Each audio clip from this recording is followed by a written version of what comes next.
Da da da da da. What's going on? How y'all doing? Happy Monday. Oh, how has you all's day been? Hope everyone is well. Tavares has started us off with the good Garvey day. Oh, and then he said good snowy day. You can't make this up. Y'all shout out to my moms, the S Files up in here. Miss Kogo, I see you. Thank you all so much for being patient with me as I had to push this back. And then we're still late, so my apologies. That's on me. I do still work during the week, so I have to get things in order. How are you all doing? How's you all's Monday? We're gonna have some fun. I was originally going to do this just on my second channel alone, but I was like, why not? I want you all to hit that like button as you come in. I want you all to make sure that you hype this video up. And I want you to share it. If you are not subscribed, shame on you. I, the queen of YouTube, encourage you to hit that subscribe button. We're going to get into it. We have a couple videos to check out. Dealing with Umar the Oompa Loompa. And we're going to kick it off with the video that INAPRIZE has done. He went up to the school again, as he said he will continue to do every time Umar goes out and lies about something being ready. You can't make this up. We're still waiting on the permit for anything to be inspected, for any certificate of occupancy to be rendered, or any evidence that it has insurance on the building. Otherwise, that is not going to open. It is what it is. Y'all, how y'all feeling? I feel pretty good. I'm in my John Wick mood. So after this, I will be watching John Wick tonight. It's going to lullaby me to sleep. I love John Wick. He just goes in, does what he needs to do, get it done, and then he goes home to dog. And they live happily ever after. Can't make this up. Shout out to John Wick fans out there. Y'all hit the phone if you like John Wick. How you doing, Miss Kogo and Kogo? Oh, man. Francisco, what's going on? Sweet DJ, what's happening? Shout out to my moms. Everybody speak to everybody. Hope you guys are doing well. Oh, man. Valerie told, hey, lady, how you doing? What's going on?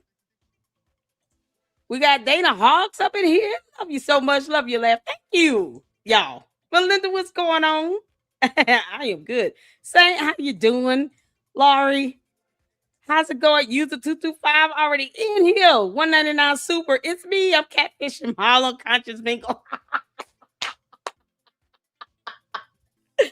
Oh, we're gonna get to that.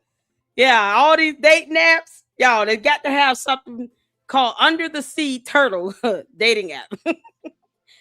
Find your sea turtle mate. I've been coming up with all kinds of puns. It's a fish. Swingle mingle. We could go on forever. Catfishing, the dating app. Turtle edition. You can't make this up. Oh man.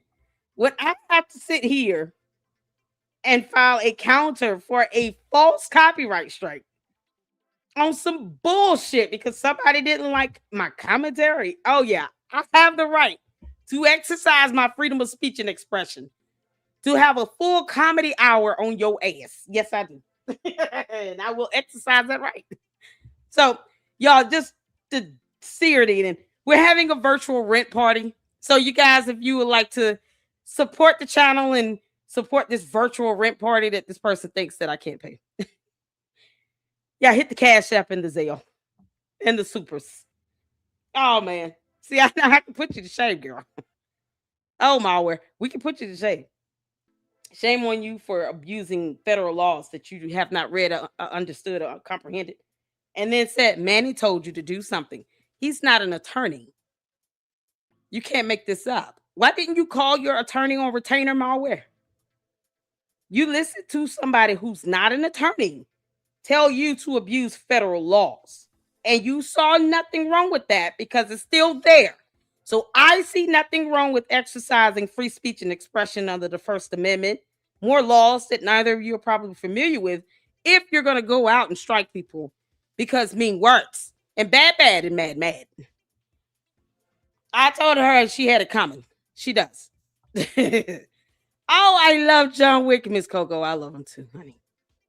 Y'all, John Wick is my whole boyfriend in this reality and the next. Along with Ami. I have to make time for both. Ugh. Oh, just the super. I saw you using 225. Oh, Renee says she loves John Wick too, child. Yes, we live them. Laurie sent the $5 super. Hey, LLC, how you doing, girl? Thank you for the $5 super. Shout out to user 225 for the 199 super. He says he's trolling her on Conscious Mingle. Conscious Mingle, the new dating app site for those who are scared to take Umar to court and they still are looking for love. Oh, we in here. What's going on? Is it Bro Sean? Hey there, folks. What's happening? Let's see. We got a Lily up in here. Oh, I see some new names. John up in here. Good afternoon. Beautiful LLC. I'm here on live somewhere, on time somewhere. I hope you had a great day at work. Child, work is work. Work is work is work. I hope you all had a great day. I appreciate that. Afro Punk Chick, I see you all up in here. Y'all ready? Oh my goodness. Sasha Love, how you doing, honey? Y'all ready? Let's get going. Let's start this off with the Umar stuff. And we're going to go to Enterprise. We want to make sure, child, we got Candace today. Oh man. Where's the 50, y'all? Nice try, Umar. There we go. I want to make sure I had this lined up. And then Panda Press did a couple videos that I want to check out. And y'all, we're going to be in it with malware. Shout out to Dr. Nini for getting us the puppet version of that video of her solo dating ad or what she was doing. Because she thinks somehow if I post up a video, I own it. Like, wait, what? On a public platform? Yeah, no, that's not how it works. Oh, man. I called my mom. I said, you won't believe this crap. She was like, what does that mean? That was like, did somebody abuse the law, listen to somebody else who was not an attorney, and they filed a copyright strike? Those things can take down people's channels that some of us actually work hard to maintain and put out great content. This weekend, we went over some FBI plea deals. I go over court documents and research, do independent journalism. So I'm it's not here just kind of, some people use it for reactions. That's cool. They can do what they want. But I do put some time and effort and energy into it. The last thing I want is someone abusing the law because they didn't like my commentary about that god awful film. And then you're listening to somebody that's not an attorney to issue copyright strikes, not just against me, against many other content creators. You don't have the law on your side. And I have to do a count. I have to take time out my life to do a whole counter against this bullshit that could have just retracted and then actually talk to an attorney about. Because you tried it. And now we're here in it. We're here in it, y'all. So let's get to this. Y'all ready? We're about to have a good time. I appreciate you all so much for the support. I really, really do. And I appreciate all of you all that already donated. User 225 got another super up in here. Thank you for the 199. Ma posted a video with Manny and 144K. I can't believe that he told her to do that on my videos. He should have said, hold on, man. We need to have some case law because Lady Luck is not gonna play around with it. We can't just do her. And he didn't even want to like come up and admit why he's telling her to sit here and send all these false copyright strikes. And give us the law and case law. Break it down. I want to hear your legal explanation since you don't think you're an attorney. Give us your legal explanation as to why you would advise someone to file false copyright strikes against multiple content creators because somehow she thought that because she did a YouTube video on a public platform that she's the legal owner of it, or that her blanket permission for us to react to it somehow is rendered null and void when it wasn't. I want to hear your legal breakdown on this because you were messing with federal law, something that you don't understand. And you cannot use Chat GPT because that's not how it works. Y'all, it was in the news that a prosecutor in the state of Georgia. I think it was in, was it Fulton? No, it wasn't Fulton County. Prosecutor in the state of Georgia was reprimanded by a judge in real time for using Chat GPT to cite case law. The issue with that is that the case law was not real. It didn't exist. Now do you all understand why you can't use Chat GPT to litigate? This prosecutor is in the news. I'm going to pull it up because I want y'all to understand how ridiculous it is for anyone to tell somebody to file a false copyright strike utilizing federal laws based on Chat GPT and why you do not damn do that dumb shit. Prosecutor was actually reprimanded for using Chat GPT to get case law that did not exist. It didn't exist. Y'all. Here it is right here. I'm going to take y'all to it. Y'all, shout out to Hannibal is Hungry. The Clayton County District Attorney. Clayton County District Attorney. It's the district attorney. I want you all to understand how crazy this is. Hi, Mind Chaos, bro. How you doing? Thank you for the $5 super. Y'all, it's a virtual rent party. Since Malware thinks that I have a problem paying my rent, girl, I'm just going to rub it in your face. What's wrong with you? Shout out to Mind Chaos, bro, for that $5 super. Thank you. User 225, Laurie, thank you all so much. All those who are just hitting that like button, subscribing, thank you for your support, y'all. Let's show them how it's done, okay? Let's show them how it's done. And we're going to check this video out right quick before we get into the Umar stuff. Because I want you all to understand why Manny should not have been telling anybody to abuse federal laws when he did not go to law school. To do anything when a district prosecutor tried that same shit stunt and got, when I say scolded by a judge, this is not what you want to have happen to you if you're an actual bar licensed attorney. You never want this to happen. And shout out to Hannibal is Hungry for reporting on this. Let's get to it. Attorney has issued a big apology. One of her prosecutors used AI for a court filing at the Georgia Supreme Court. The AI cited cases that simply don't exist. The Chief Justice called that prosecutor out in the middle of court. So we have a prosecutor, not a defense attorney, not a random paralegal, a state prosecutor in Clayton County, Georgia, got caught filing fake case law. And not in some rinky-dink local courtroom either. At the Georgia Supreme Court, the highest court. You know how embarrassing that is? Do you understand how embarrassing that should be to the prosecutor? To know that someone that works in the prosecutor's office used AI for fake case law at the Georgia Supreme Court.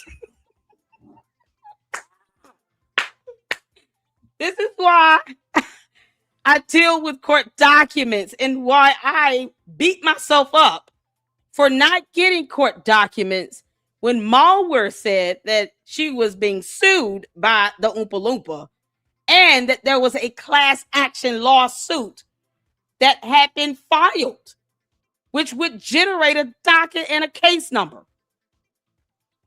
But because you have people that think they understand how court works, they put it in her head that she didn't lie. No, she didn't say and do anything wrong. Oh, it's all justified to sit here and keep posting up fraudulent, fake, forged checks that are felonies. And as opposed to them telling her, here's the truth. You were wrong. You lied. And many people reported this, trusting and giving you the benefit of the doubt. And I was one of them.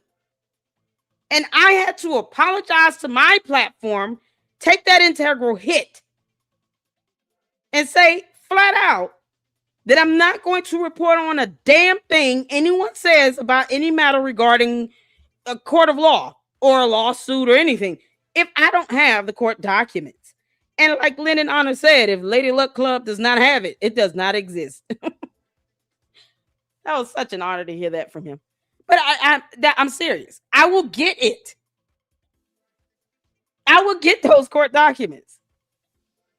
So the fact that she said this about two different legal matters that didn't exist was infuriating to know that she wanted to lie about that and then wanted people to just trust her ass when she said that this was how it went down and never apologized for it, never took ownership of it. Awakening was god-awful, and it was because her feelings were hurt.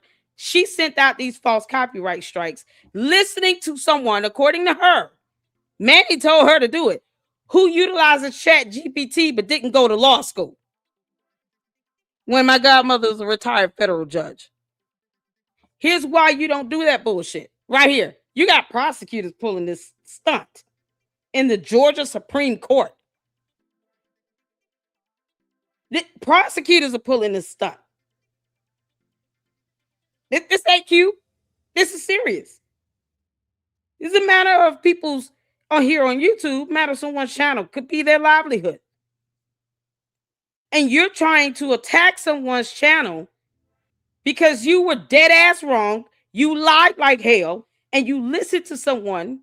You are blaming someone for telling you to do something that your attorney that you said you have on retainer malware did not tell you to do. You didn't even listen to your damn attorney. You listened to someone who's not an attorney. That's not a slap in the face. It's not to even be funny. That's a fact. That's a matter of a fact. Manny is not an attorney. He didn't go to law school. He didn't pass the bar. Why would you listen to him over your own fucking attorney that you claim you had on retainer? All because you came out here and lied like hell and somehow think you have a grasp of copyright laws. Don't you think that attorney on retainer would have explained to her how copyright laws work and case law to help her understand how it's interpreted in the court of law? Her attorney would have done that if she would have contacted her attorney. No, she didn't do that. She just listened to somebody else who used Chat GPT. This is why you don't litigate on YouTube. YouTube is not fucking court. In the state. She cited cases that literally did not exist, made up AI hallucinations in a murder case. You cannot make this up. And when the Chief Justice called her out live on camera in front of everybody, she lied right to his face, tried to blame the trial court judge, all while being recorded. A humiliating revelation for this prosecutor with the Clayton County District Attorney's Office. In a letter to Chief Justice Nels Peterson, DA Tasha Mosley says prosecutor Deborah Leslie used AI to write briefings, which made up case citations. Those non-existent cases were cited in your initial brief opposing the motion for new trial. And this person is sitting in prison because of this prosecutor's brief. She's doing life over citations to cases that are not real. Let's get into it. And real quick, if you're new here, this is what we do. We talk about government fraud, corruption, financial misconduct, all the nonsense, all the shadiness. And it looks like about 80% of you guys are watching or not subscribed. It's free. It takes a second and it helps. Notice Keith looking impaired. His behavior is erratic. He's mumbling to himself, pacing around. The officer tells him to not get back in the car, but he gets back in the car anyway and then floors it into traffic. Now, this is where Hannah Payne enters the picture. She witnesses the accident. She wasn't involved in it. She called 911, waited for about 20 minutes. When Kenneth takes off, the officer asks her to get his license plate number. And she does more than that. She gets into her Jeep and follows him. She pulls her car in front of his to block him, gets out, approaches his vehicle while she is still on the phone with 911. And this is where everything goes completely sideways. You see why you don't sit here and act as if you're, commissioned officer or an attorney? This is why you don't do that. Let's get back to where this woman decided that it somehow is a good idea to use Chat GPT AI that generated non-existent case law, because case law is law. But if you don't understand how to utilize it properly, obviously this prosecutor is incompetent as hell. If you don't understand it, then you'll just be using Chat GPT thinking that you're doing something when you're not. If Chat GPT or AI is capable of producing non-existent case law, I want y'all to catch this. Why would many think that the interpretation of copyright law would be accurate on ChatGPT? If it produces non-existent case law, why would you utilize it to try to tell someone that claimed that they have an attorney or retainer to file false copyright strikes as if you're getting the correct interpretation of the law itself? If you did not go to law school and you don't understand case law, ChatGPT is not law school. If it's capable of producing non-existent case law, what do you think it's going to do when it comes to the interpretation of law? Yeah, if I don't know something, I call my godmother, who's a federal judge, retired. I'll text her. I'll say, hey, I'm just general question about this. And she can give a little breakdown of it. It's that simple. I'm going to go to someone that went to law school. But you can't make this up. Why would you advise someone to file false copyright strikes? Not caring about that reciprocity that can hit back on their channel. And it's not that we want to have to do this. I just got through drafting my my chaos. I see your comment. I just got through drafting, using your template, drafting my full response, because I had to add in the timestamps and all of that of her being highly hypocritical. And I'm going to submit it this evening. It took me some time to put that together, to put my response and my counter together, because I wanted to do it right. To let her know I'm not one to be fucked with. You're messing with people's channels and people's livelihoods over law you don't understand. And you're utilizing something that you don't understand, Manny, when it's capable of producing non-existent case law. You can't make this shit up.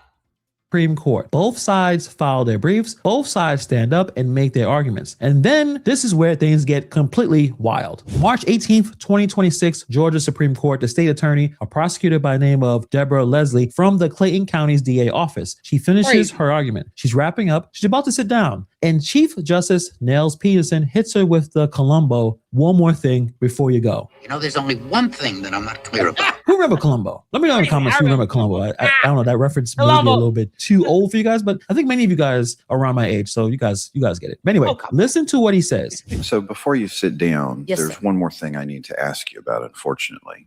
In reviewing the trial court's order to not... The Georgia Supreme Court is a panel of judges, by the way.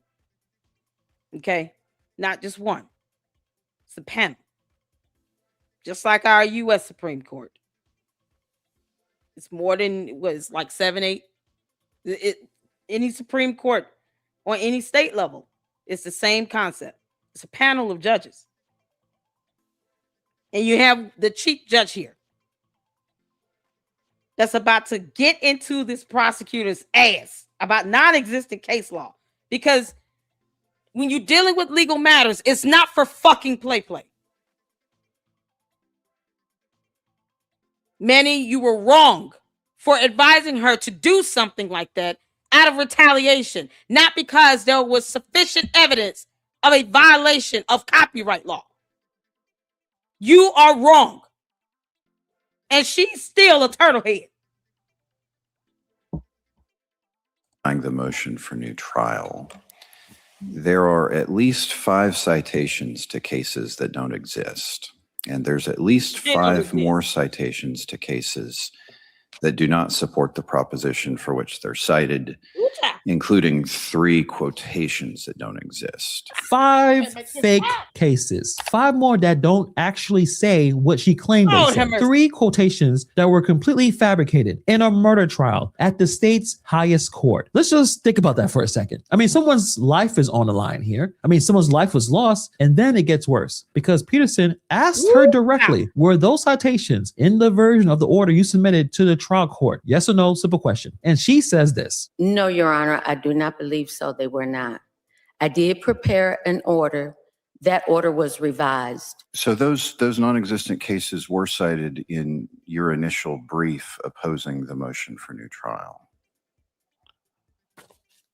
She used non-existent case law to file a motion to the court or a response, seems like, to oppose a new trial to the Supreme Court. In a murder trial. You can't make this, y'all. AI made it up. I know I say that a lot. It's almost like a tick now. You can't make this up. AI did. Chat GPT does. Because unlike you going to law school and reading books, Chat GPT AI scans the internet, some of which is posted up by regular people. Wikipedia is one of those websites where you can go in and add information to it. It might not be fully correct because people think that they can read something on YouTube and all of a sudden they're a whole ass attorney. Y'all, I never proclaimed to be an attorney. I don't want to be one. One of my godmothers being a retired federal judge, that's enough for me. You would not catch me dead on a law school campus. No. I have no interest in going to law school. I'm interested in the law and I enjoy reading court documents. It's just something I'm good at doing and I enjoy it. But I believe in what I've been raised and taught to believe in that she who knows the law has the power. I don't want to have to file a counter on a legal basis, but I have to because filing a counter on a strike initiates a legal process. That's not me saying that. That's a policy of YouTube. And Malware asked for it by filing these false copyright strikes to all these different content creators listening to Manny, who's not her attorney on retainer. The infuriation in this is that she could have just called her attorney.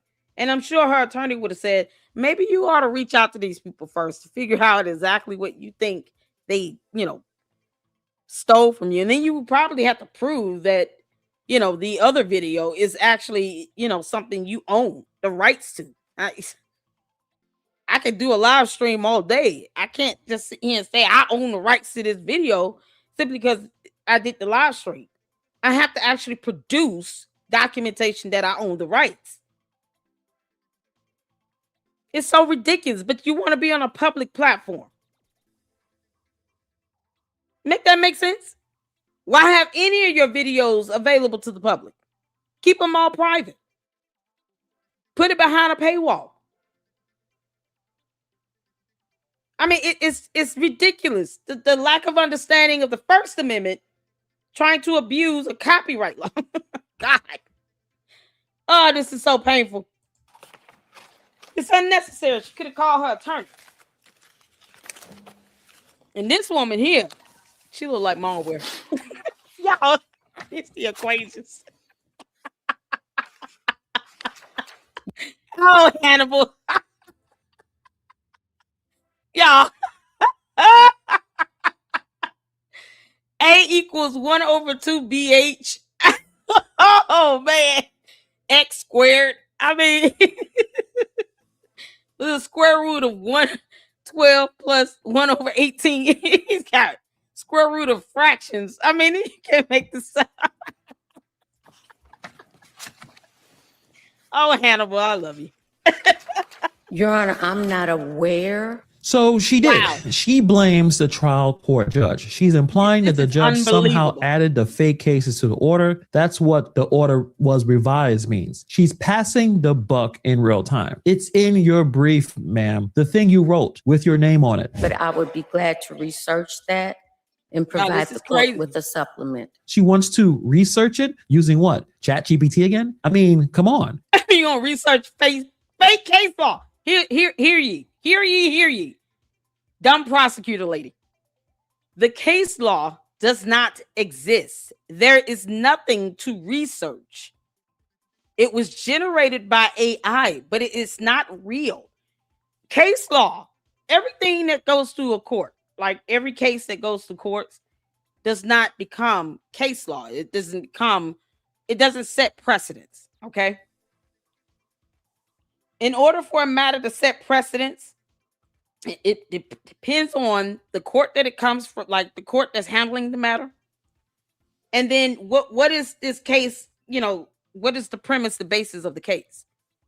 Like Brown v. Board of Education is case law, is set precedents on how the law should be interpreted when it comes to getting a fair education, dealing with segregation in schools and the school systems. There are certain cases that are just monumental, cases that have set precedents. It established how courts should interpret a certain set of laws based on this case over here that has set precedents. That is case law. And case law fundamentally is interpreted to be as good as law. If that makes sense, hit the phone. If not, I have to do a separate live on that, explaining that a little deeper. But this is why you don't dive into legal matters and you don't understand it either, by filing false copyright strikes, abusing federal laws, when you don't understand the concept of case law. If you don't understand how to interpret the law properly and utilize case law that helps you to understand how that law is interpreted in the court, then you don't just go out here on a limb and do dumb shit that can initiate legal processes. Can I get an amen? That's the problem we have here. And all this time now, I've said that false copyright strike has been sitting on my channel. Malware could have easily retracted it. She could go in and retract it. I have not submitted my counter yet, because I had to draft this up right and do it right, because you're not going to do that shit to me twice. You're not going to keep hitting me with that bullshit. You're not going to F around with people's YouTube channels like that and think that you're going to get away with that. That's not how the hell this works. And if she decides to take me to court, then I guess I'll be the one she picks. But you better be damn ready. That's not a threat. I give you my word on that. I'm hitting, and I'm hitting hard. Because it's such a vile waste of people's times, and you're playing around with people's livelihoods, with people's channels, where some people do this for a living. And if Manny had such a problem with me, he could have came to me and emailed me. He was a mod over here. And she ought to be embarrassed for listening to him when he's not an attorney and she has one on retainer. What the hell are you paying your attorney for? Now look at the shit he done got you in, and you allowed him to get you in by actually agreeing to do it. Shame on both of them. And then you look at her own boss, DA Tasha Mosley, later came out and said that the claim about the order being revised was not true. Mosley contradicted her own prosecutor publicly. Now you have fake case law, dishonesty to the Supreme Court about where it came from, and your own boss calling you out. 3 really terrible separate problems. 2 days later, the Supreme Court drops an order. They give Leslie 10 days to file a sworn affidavit explaining everything. And let's explain why they're doing this. When a court tells a lawyer to file a sworn affidavit, that's basically telling them that we don't trust you. Lawyers are officers of the court. They're supposed to be considered under oath at all times. So when a court says, nah, you better put this on writing and swear to it, that is a complete insult to your credibility. That's the court telling you they think you might be lying. She files her response March 31st. In the affidavit, she admits she used, and this is her exact wording, traditional and AI research tools. She says that the AI-generated citations were not independently verified before inclusion. She says it wasn't intentional. Fine. But this is where I start really just finding this whole thing hilarious. In that same affidavit, she talks about how she's going to prevent this in the future by making sure AI citations get verified before she uses them. This is her personal affidavit that she is signing under oath. However, in retrospect, I acknowledge that this process relied on traditional and AI research tools. We flip all the way over to page 7, where she's now talking about how she's going to prevent this from happening in the future.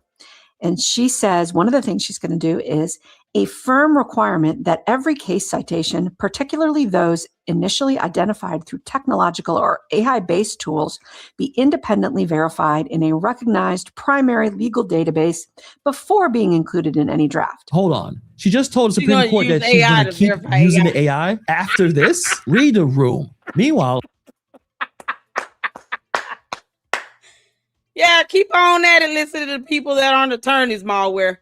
Yeah, this whole prosecutor is going to use AI to verify AI. You can't make this shit up. I just wanted to share you all with that video with you all because there's a whole thing going on because somebody listens to somebody that uses AI. Oh, and they're not attorneys.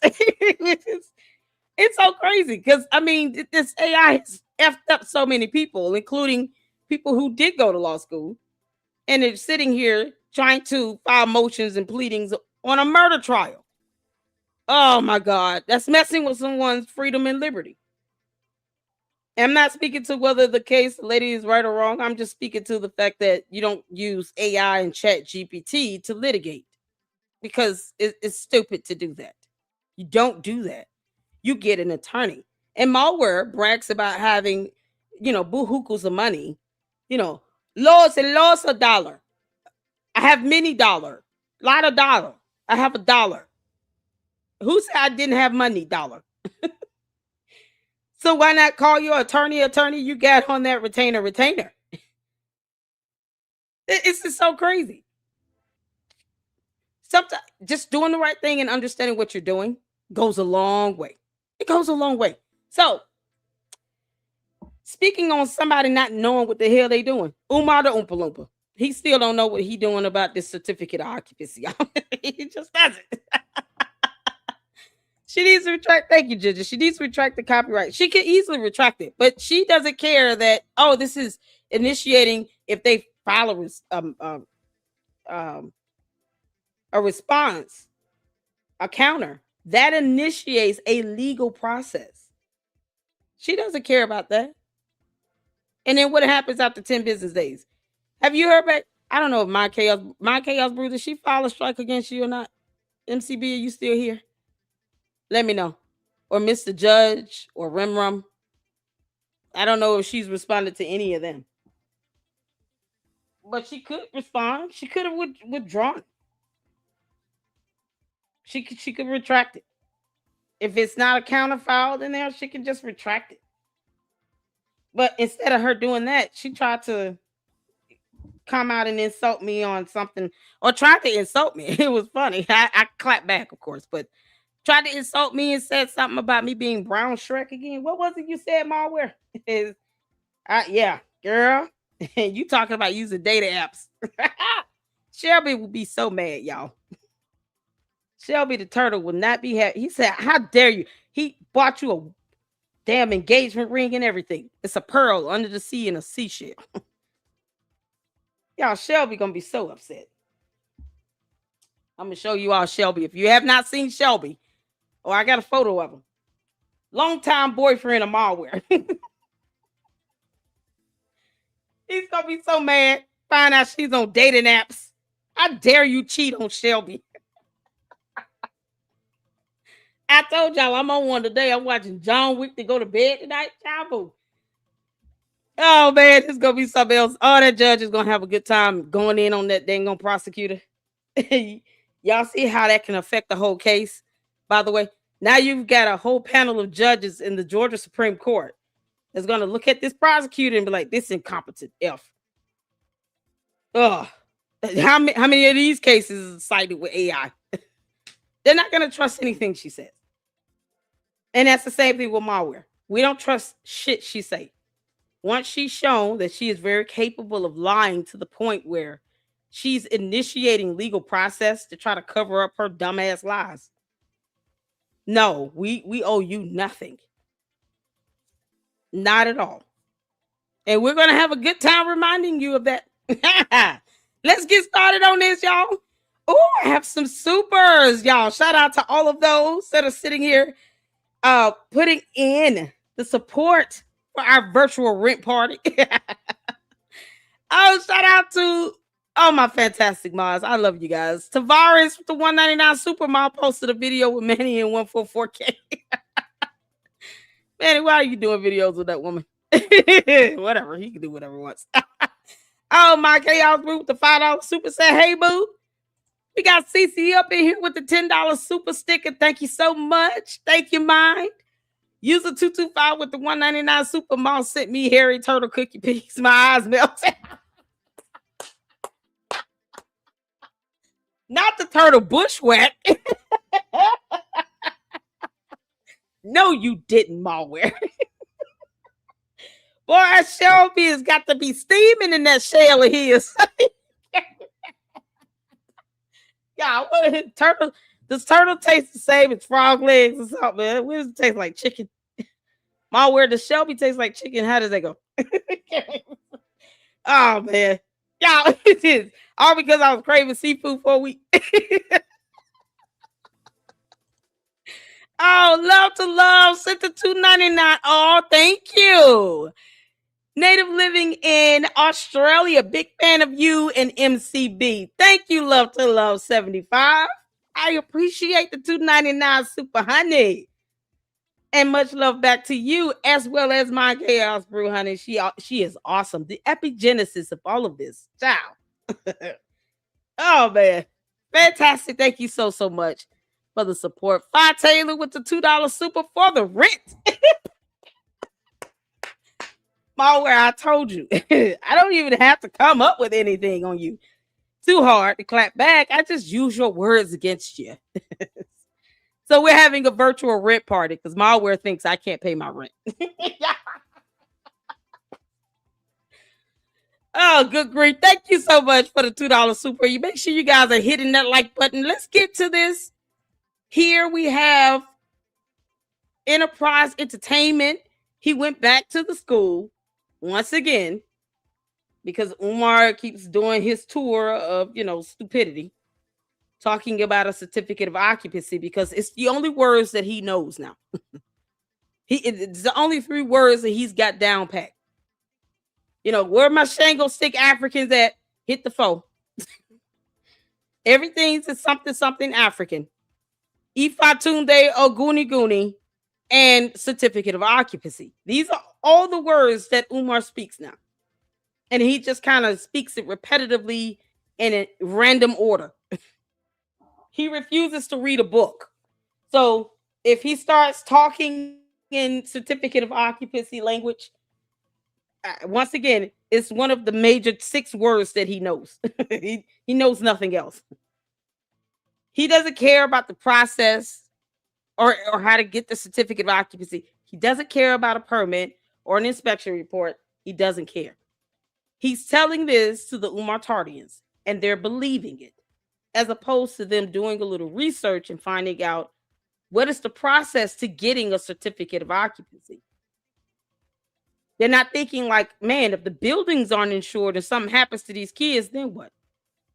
Because they want you to think, oh, it's fine. He's, because I guess somehow in their world, in their reality, Umar pays their bills and has to help them take care of their kids. So they feel like they owe him some fealty or loyalty as they cheer him on while he dodges the idea of showing any ledger to show how he spent everybody else's money for the past 14 years. He will not come flat out and say, I will not be able to open the larger building. The city said it cannot be habitated with human beings. It is not safe. Back in 2020. He refuses to just be honest and say that. But they believe everything else he says.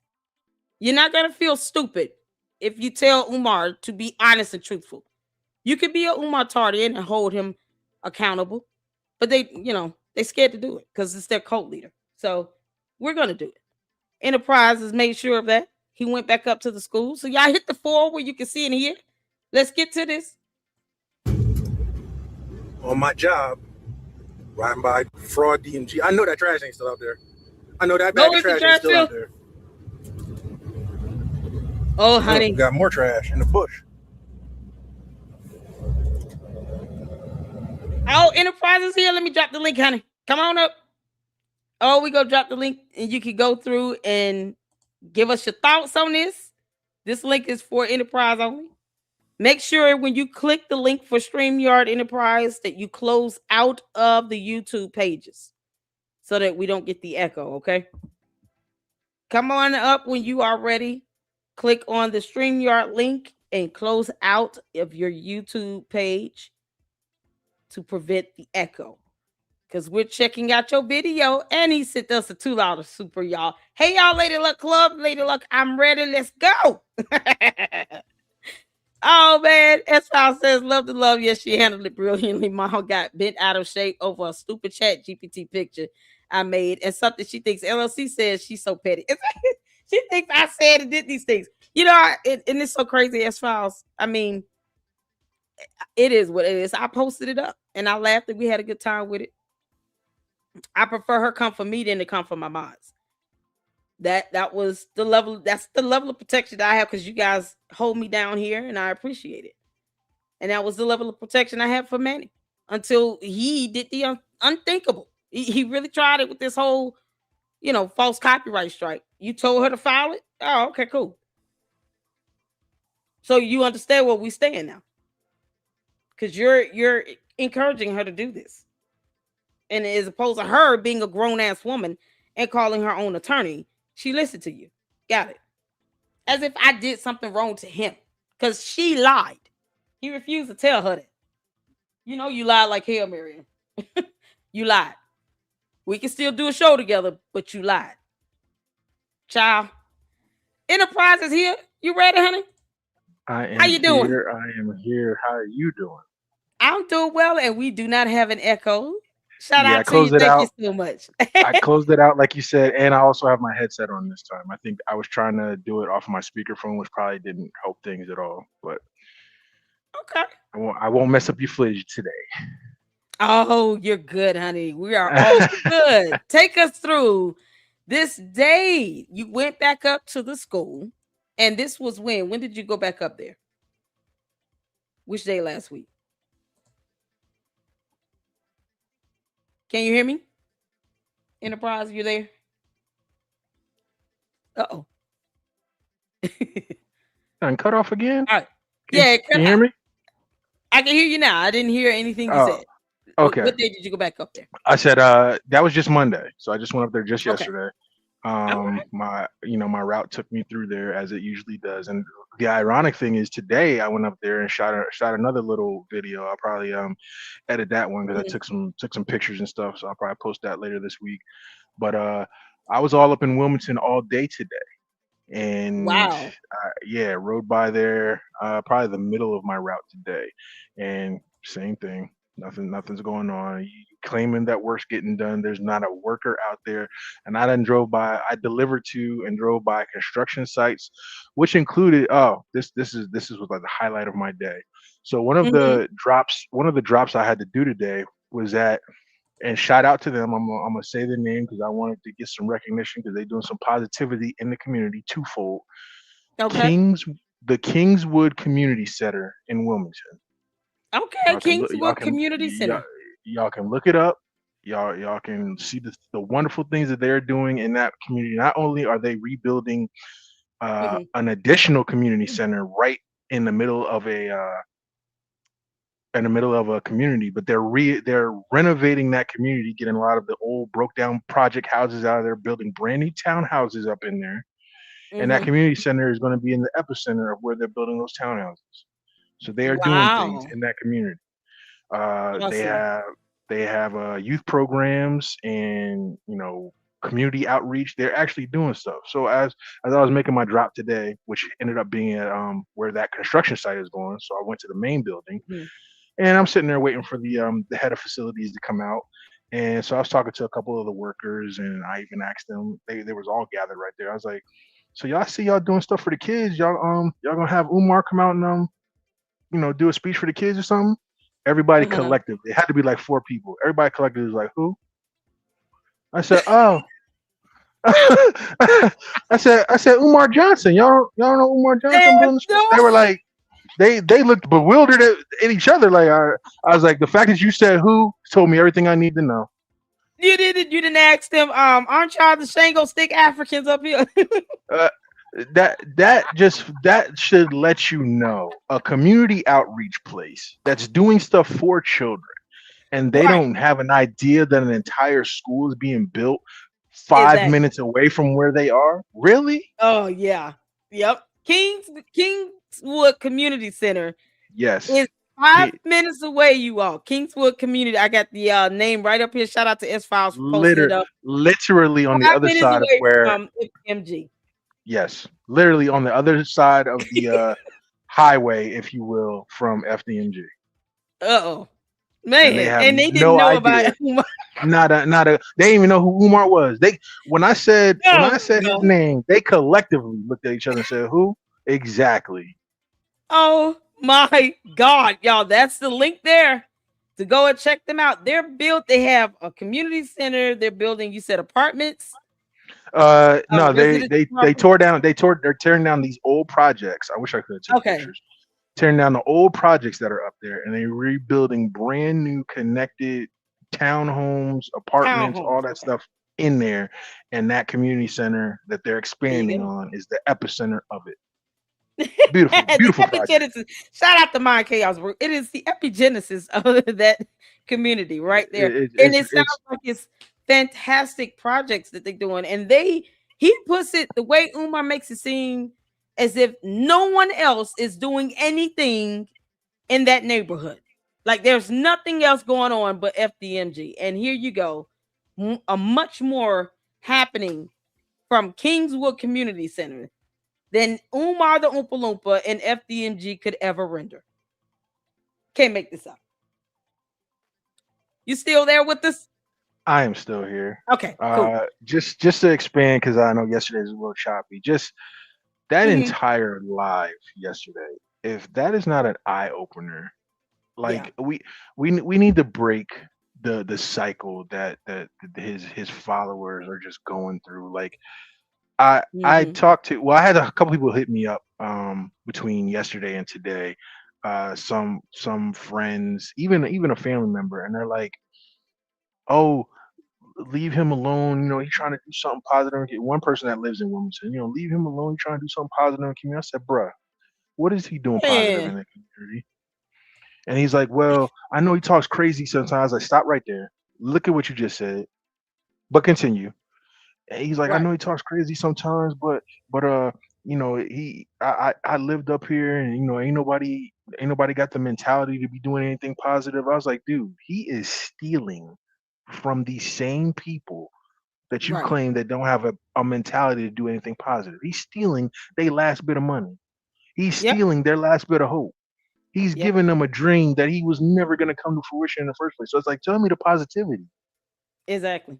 And never mind something like Kingswood Community Center doing just as much, if not more, because they're actually, creating and building townhomes, residentials. They have a community center.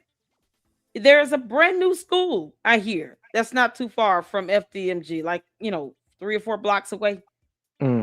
A brand new school up there. So it's not as if no one is doing anything else in that community. He just doesn't care because he wants all the praise and glory from his code. And it's pathetic. It's pathetic. It's so sad. I get I had a family member today ask me, he's like, "Yo, cuz, why you going so hard? Why you going so hard at him and want to bring the whole, we as black people, we go hard on each other, but we don't go against, the quote unquote white man that's doing the same thing." I said, first of all, bruh, I was like, we need to stop with the black white card thing. And I'm not diminishing that at all. Is racism still prevalent in this country? Absolutely. Look who we got in office. We knew we need to go and expand on much right there. So absolutely, it's prevalent in this country. But what those other groups are doing, which we're not doing, and we need to start looking at ourselves, we're not policing our own community, which is sad. Yeah. How are we going to expect every other group to take us seriously and to give us respect and all these other things, and we're not even checking our own stuff. No, we got the no snitching Right. rule. We not getting gangs out of the communities and all this. We're not trying to clean up the drugs and all the garbage in the streets. We too busy fighting and shooting over gang territory that the government could come in and wipe us all out if they really wanted to do something about it. And you know what you can do the next time, because this is what I do. Next time somebody comes to you talking about why are you always trying to tear down a black man? Aren't you black? Let's play all the times Umar the Oompa Loompa himself tore down black people.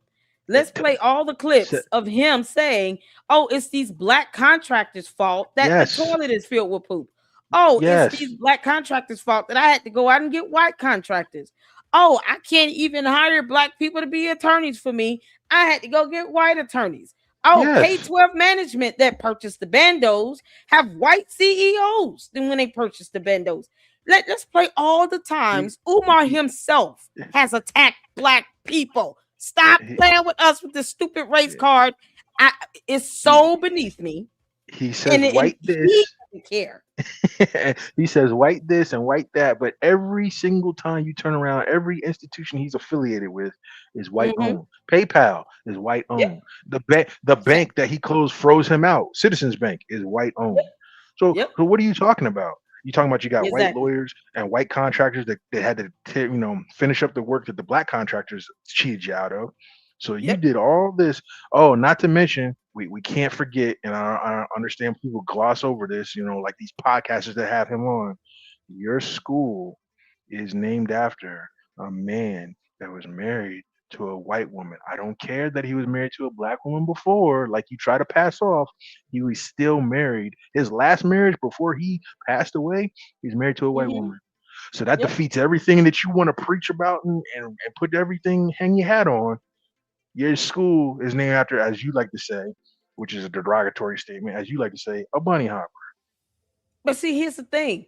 Umar the Oompa Loompa does not care if you're black or white. If it's a woman that has money and some good credit and could probably cook a decent meal, he's gonna do some things to his lower member. He don't care what color she is. He don't care he doesn't care about skin color.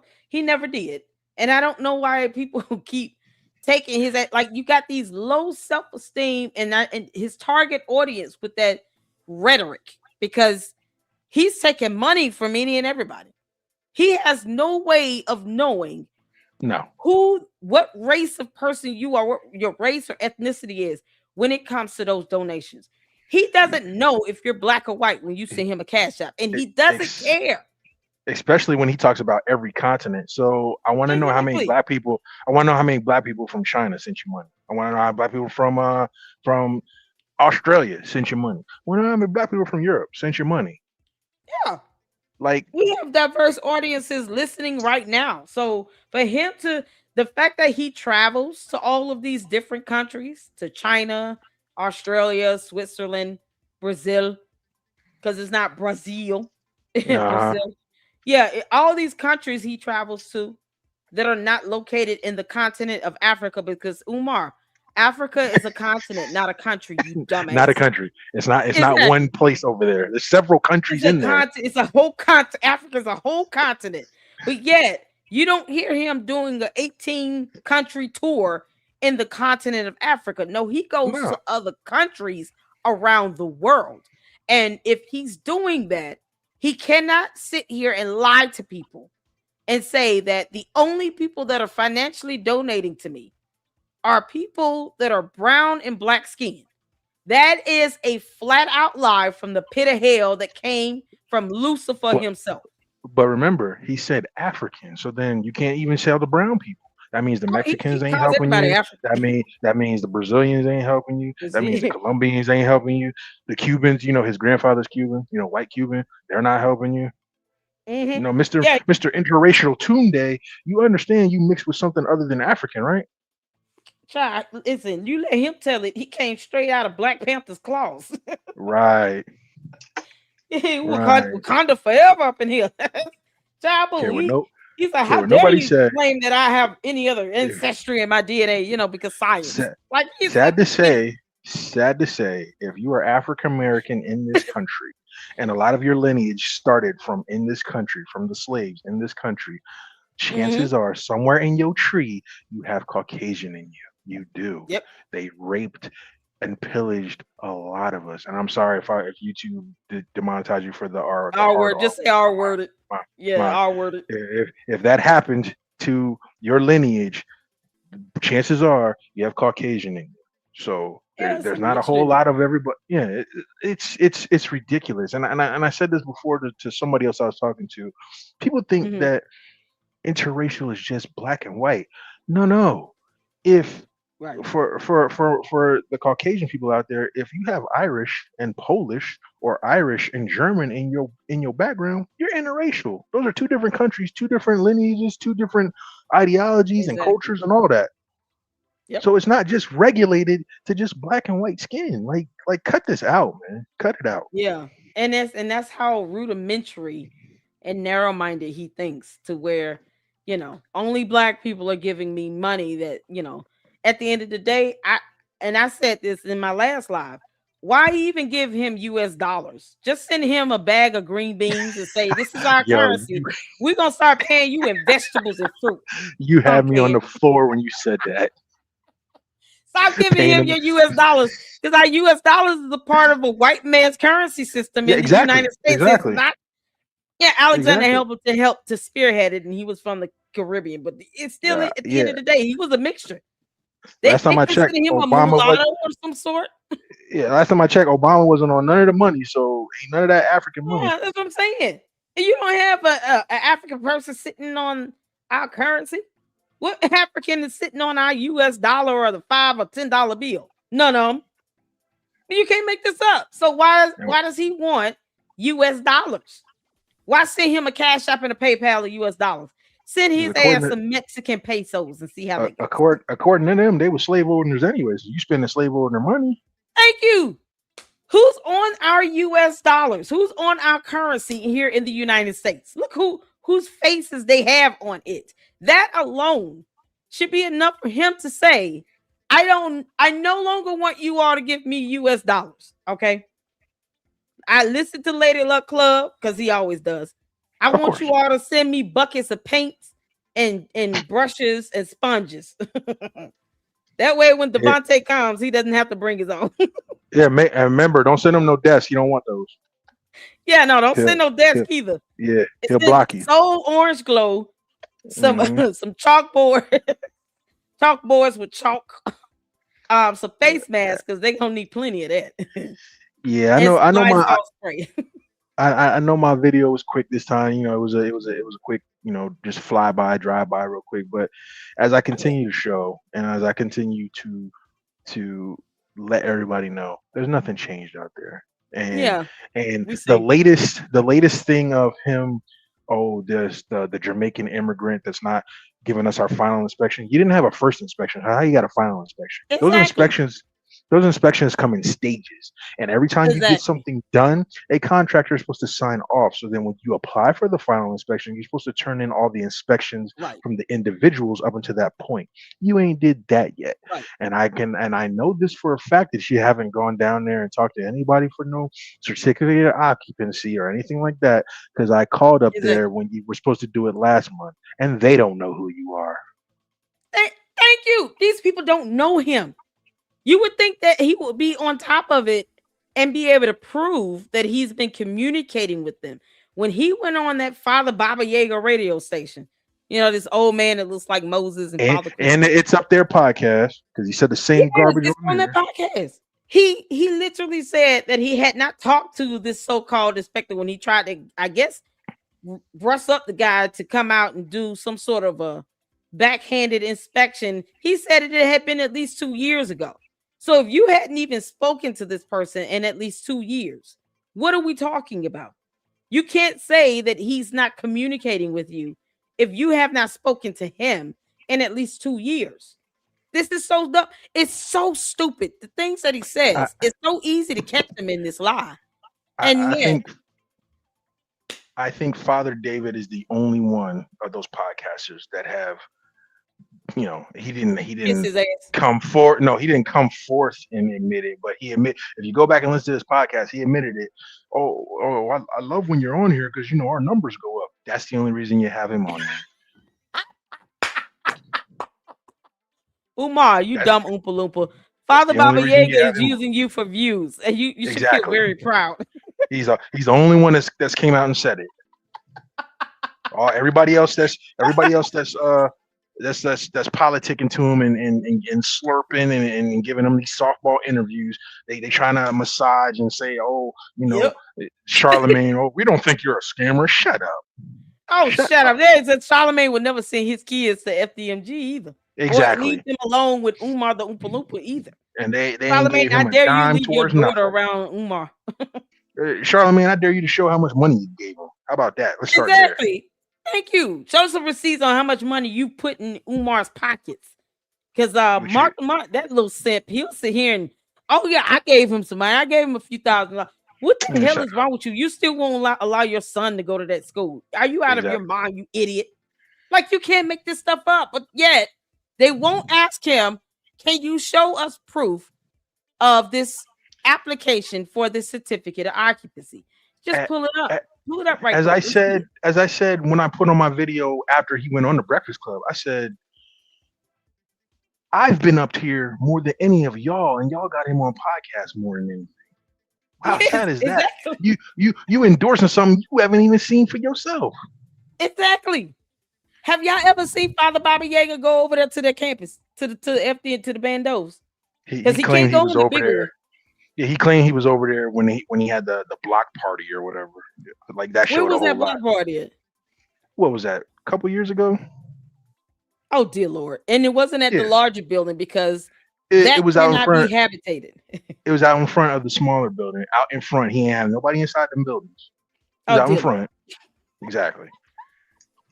Like, cut it out. So you know what, Father Baba Yaga, I dare you to go into that larger building. Take down that board and walk in there and breathe deep. You're already 88,246 years old.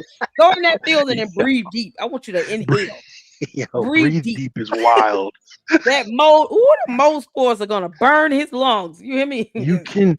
He's gonna turn into the Iron Man 3. You know, when Kilgrits was lit on fire, he was burning. You can see it. You can see it from the outside. Them streaks are still there. It's ridiculous. Like, what did I say? When I was on the other podcast with Lynn, I said it looked like Venom is living inside that daggone building.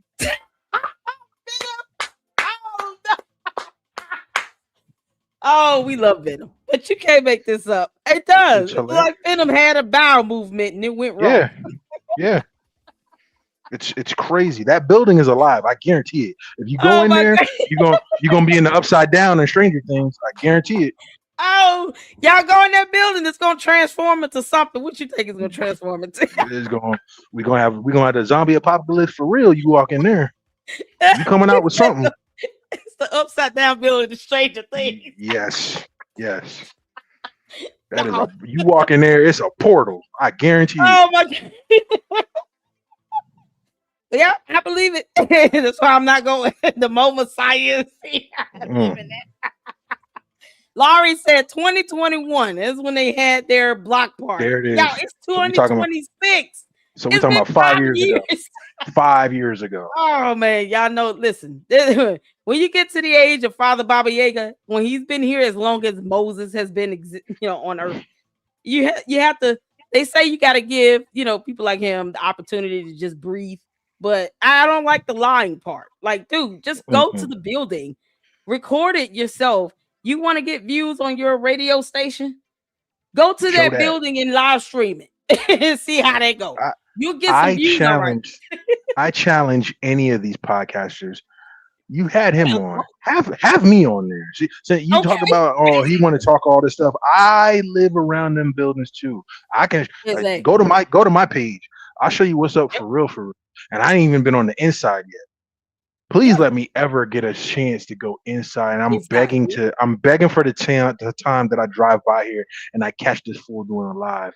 I promise I'm stopping that truck and I'm gonna interrupt that whole situation. But see, that's the thing.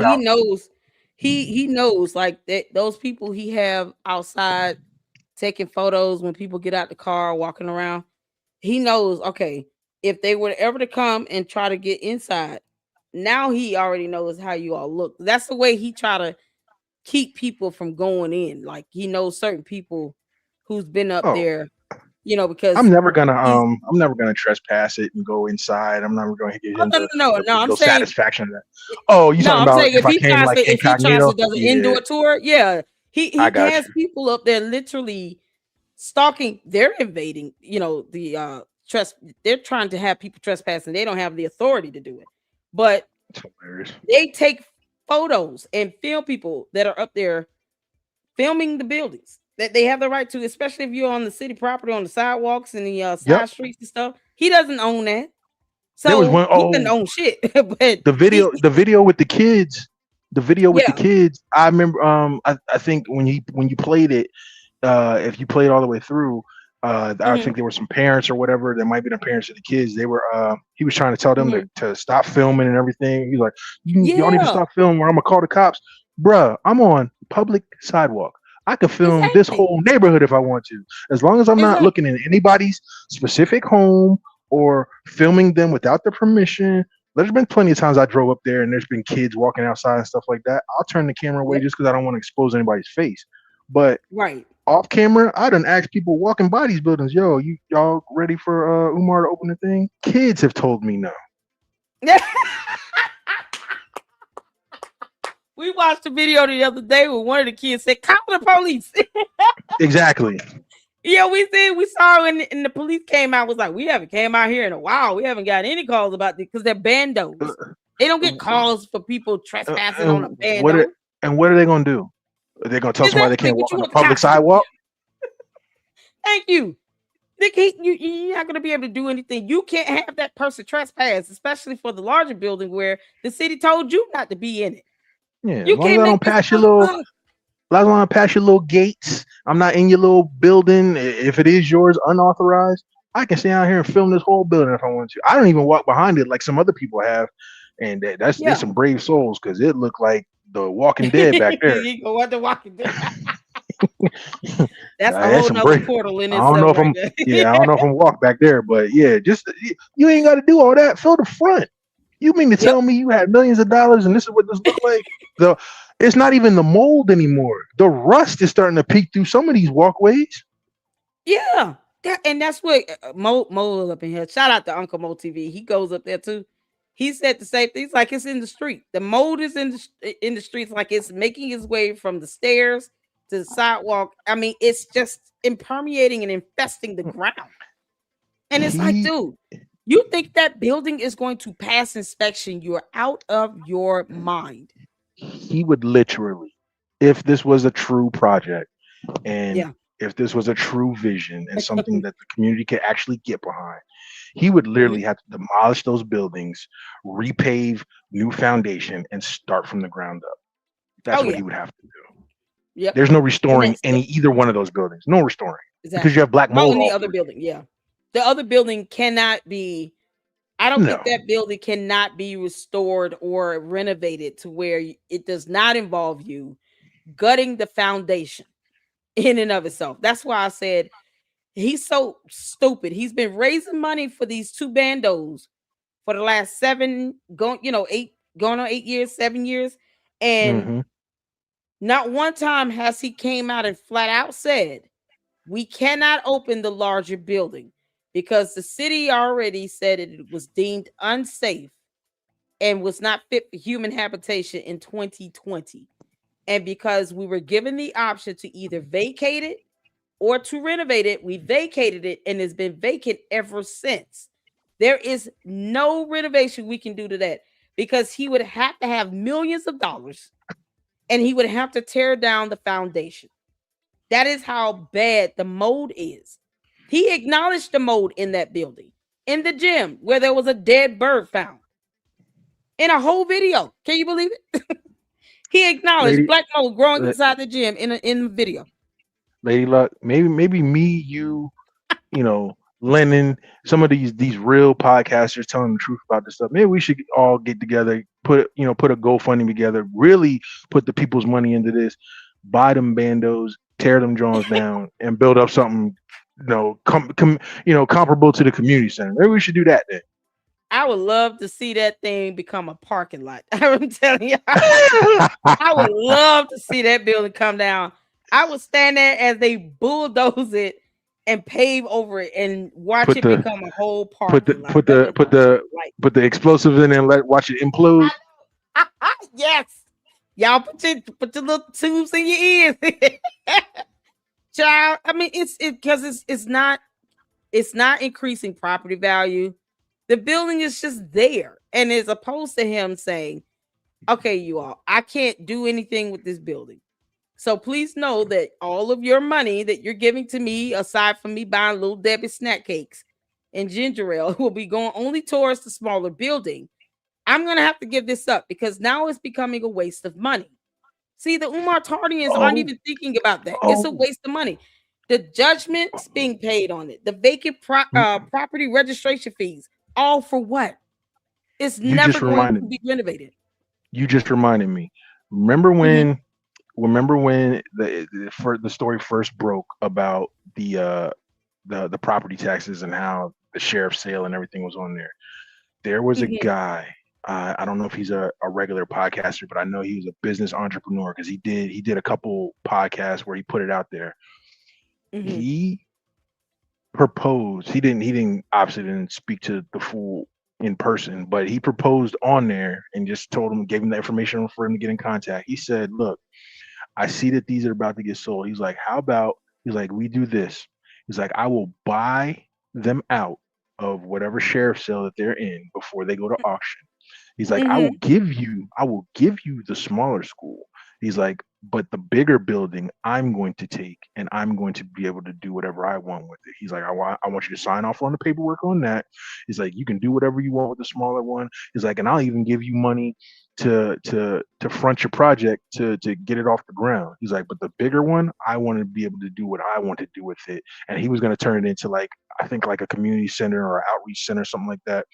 And he said this. And of course, Genius never got back to him. But there was a guy that said exactly that, and he was going to buy both them buildings, gift the other one to Umar, and do something across the street with the other one, right in front of his face, basically, because he knew Umar was full of crap. But he was going to do something with it right in front of his face to show that it could be done.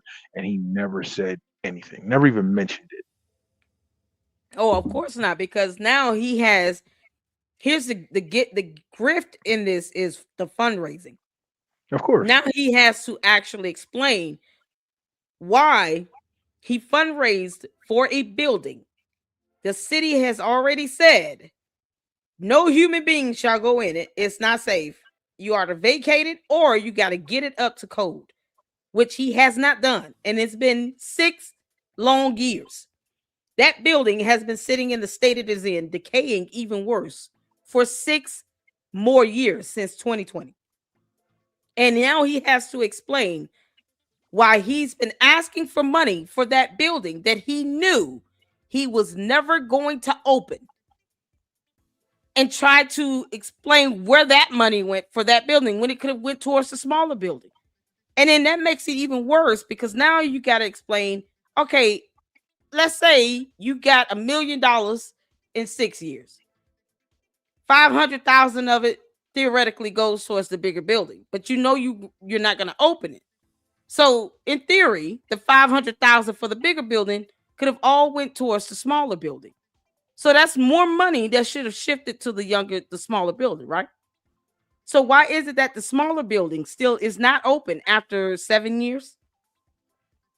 If all the money you've been raising has been for the smaller building because you knew you could not open the big one, then why isn't the smaller building open?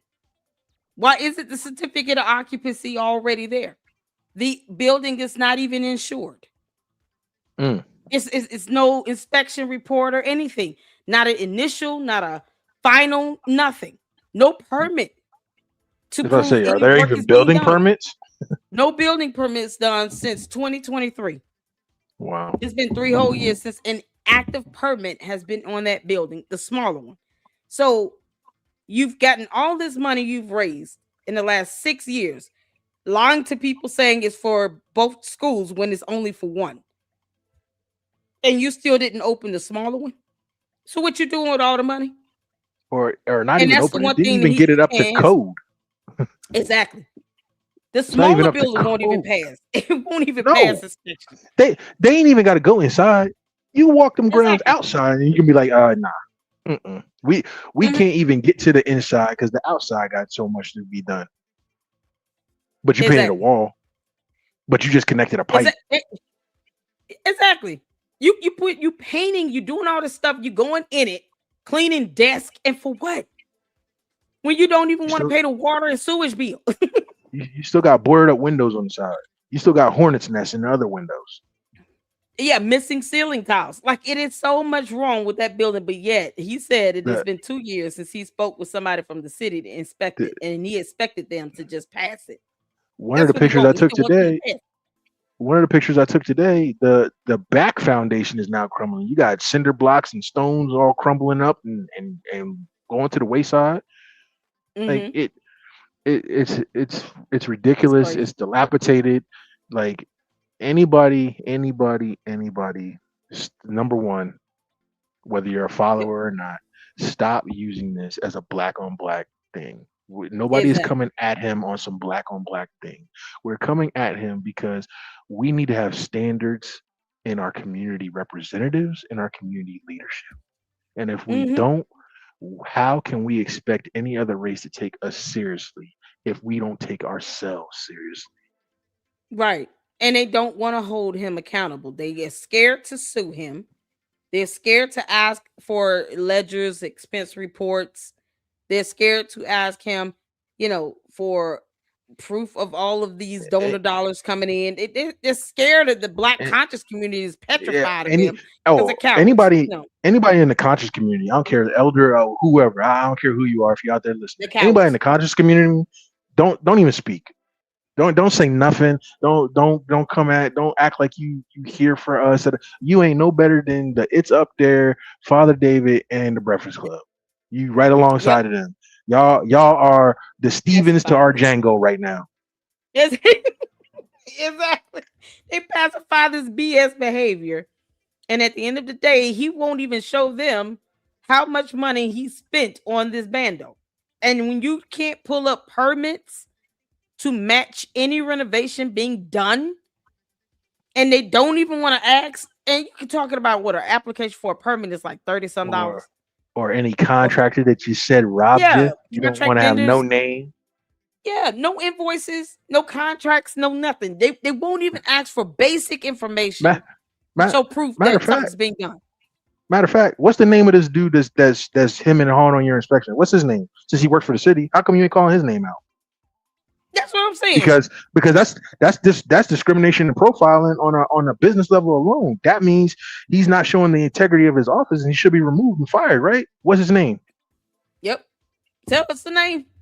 Tell us who all these people are you keep claiming you talking to, Umar. If you went to McDonald's a couple times and the same person keep messing up your order, I guarantee you be at the front counter and be like, I need to see the manager because this person needs to get fired. They keep messing up my order.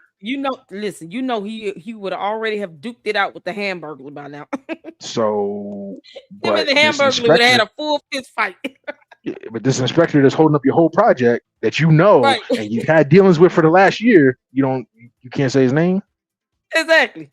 We don't know who this fictitious inspector is, just like Big Bird. It's a mystery to us all. It's like Snuffleupagus. Only he can see him. Only he can see him. All these people are fictitious friends in his mind and in his alternate reality. Only him and the Umar Tardians can see them. Because apparently they're going to just go along with it. So. Oh, well, no, because he gives the name. They're going to be like, oh, yeah, this is a real person. Yeah, remember, they're just holograms, so that's probably why we can't see them. Exactly. Y'all call us holograms. Umar, you the only alien on this planet that no one wants. Get your ass off of Earth. Whenever you all are ready on Jupiter to get your slumlord back, he's all yours. We will happily give him up. Umar, please know we will never ever fight another planet for you.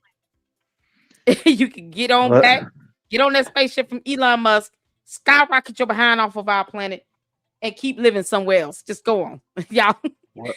Shout out to you, Lady, Enterprise. Lady Luck, as usual, I love you. Thank you for having me on. Saying my little spiel. Don't worry, I'm gonna keep on with the live, the counter lives, as I like to call them. With anytime he says whatever and the renovations are done, I'm gonna be right up there to film whatever and see whatever is done. So I'm gonna keep that going. Thank you to the Lady Luck Club for having me on. Like, share, subscribe to my channel. Y'all, shout out to Enterprise. One more thing. I think I said it to you and Lennon. Everybody was talking about it, so I made it a reality, and I got samples coming this weekend. I did make Where the School At shirts. So once I get the samples and see how the quality is, I'm gonna make sure that those are on my channel, and I'll send the links out to everybody, because I'm going to make them available to be purchased for everybody. So then we can represent when we on these podcasts and we talk and we all this. We gonna have the Where the School At t-shirts. There you go. Shout out to you. Y'all, I'm excited. Where the school at? Oh man. So once you do, email me and we will make sure we support you and drop the link. If I could get one of the mods to drop the link to Enterprise YouTube channel, make sure you guys go check him out. He has a plethora of videos, especially of his tours that he's done up there at FDMG, where he has in real time recorded the buildings to show you all the real state of what these buildings are in, and to continuously prove that Umar is a damn liar from the pit of hell. Can't make this up. Thank you, Enterprise, for joining us. Absolutely. I appreciate Thank you guys so much. You be good, and don't forget, email us when you're ready with those t-shirts. Oh yeah. Once I get the samples, I check everything out, the quality and all that. I got you. Sounds good. I'll drop you down. All right. All right. Y'all, shout out to Enterprise. Oh my goodness.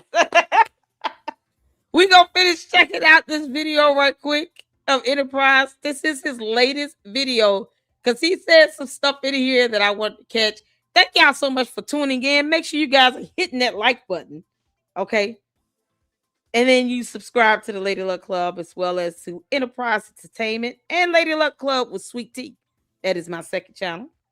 And it is growing. And I'm so excited. And I just want to thank you all so far for all the supers and the support you all have shown for our virtual rent party. Hi-yo! Oh, we're making the devil and malware mad at the same time. Thank y'all so much for the. Let me get some more supers in. Ciao. I want to make sure we got Laurie in for the $10 super here. Rent Dollar Tree Skincare Fund. Hashtag Fiona's fine. Thank you so much, y'all. Malware called me the brown version of Shrek. Can you believe it? And it wasn't Shrek, it was Fiona as Shrek. Ooh, chat. She was so mad. Oh no. This is after she filed a false copyright strike on me now. This is her throwing a tantrum after listening to my video clowning her for filing a false copyright strike against me, where she failed to read YouTube policies that state specifically that my counter will initiate a legal process. She got mad at that, but she didn't read the YouTube policies. And she called me the brown skin version of Fiona Shrek. Oh, malware. I'm going in on you once I get your video up, girl. Shout out to you, Laurie, for the $10 super. We got Ginger Spice with the $15 super. Lady Luck, you help me get through work. 100. I stay laughing. Honey, you got to keep laughing. Thank you so much, Ginger, for the love you show, honey, for the $15 super. Enterprise with the $2 super. Shout out to him. And shout out to him for dropping the information about Kingswood Community Center. Make sure you guys go check out their website. So now Umar can't keep lying, and pretend as if he's the only one in Wilmington, Delaware doing anything when he's not. He's not doing anything at all. Taking people's money and lying like hell. That's all he's doing. Oh, him and the Hamburglar. Thank Thank y'all so much, y'all. Let's keep this rolling. Let's get through this video, and then we're gonna go to Panda Press video as he speak about Lord, the legal hurdle on Umar knowing he cannot have a black boys only school because federal laws. Once again, you know that one thing that seems like him and this black conscious community they don't really want to read about. Laws. They don't like our laws. They don't have to live in our country. They could go. Can make this on my job, riding by Fraud DMG. I know that trash ain't still out there. I know that bag of trash ain't still out there. Thank you, Enterprise. Oh, we got more trash in the bush. Hey, Woki Wasabi. Uncle Mo. Miss Independent. Oh, looky. The pipe done got connected. I guess somebody listening to all them podcasts. Still got black gold, moist. I know that trash ain't still out there. Shame. That trash is still there, y'all. Trash is out there. How do you get something connected but not trash picked up? What is the deal? Is there no dumpster around? And the Umar Tardians will tell you, why don't you go get it? No, why don't y'all dumbasses go get it? Y'all the ones worshiping this stupid cult leader that has no brain, that thinks that we're all holograms. Can the Umar Tardians explain that? Can you explain to the rest of us, humanity, why your cult leader thinks that we're all walking holograms? His ideology is shifting more and more to Scientology every day. Next thing you know, he'll be talking about Thetans and how we all need audits. He's going to be like, what's an Ogun? I don't believe in that. I believe in Thetans. You know, we crawled out of volcanoes. Can't make this up.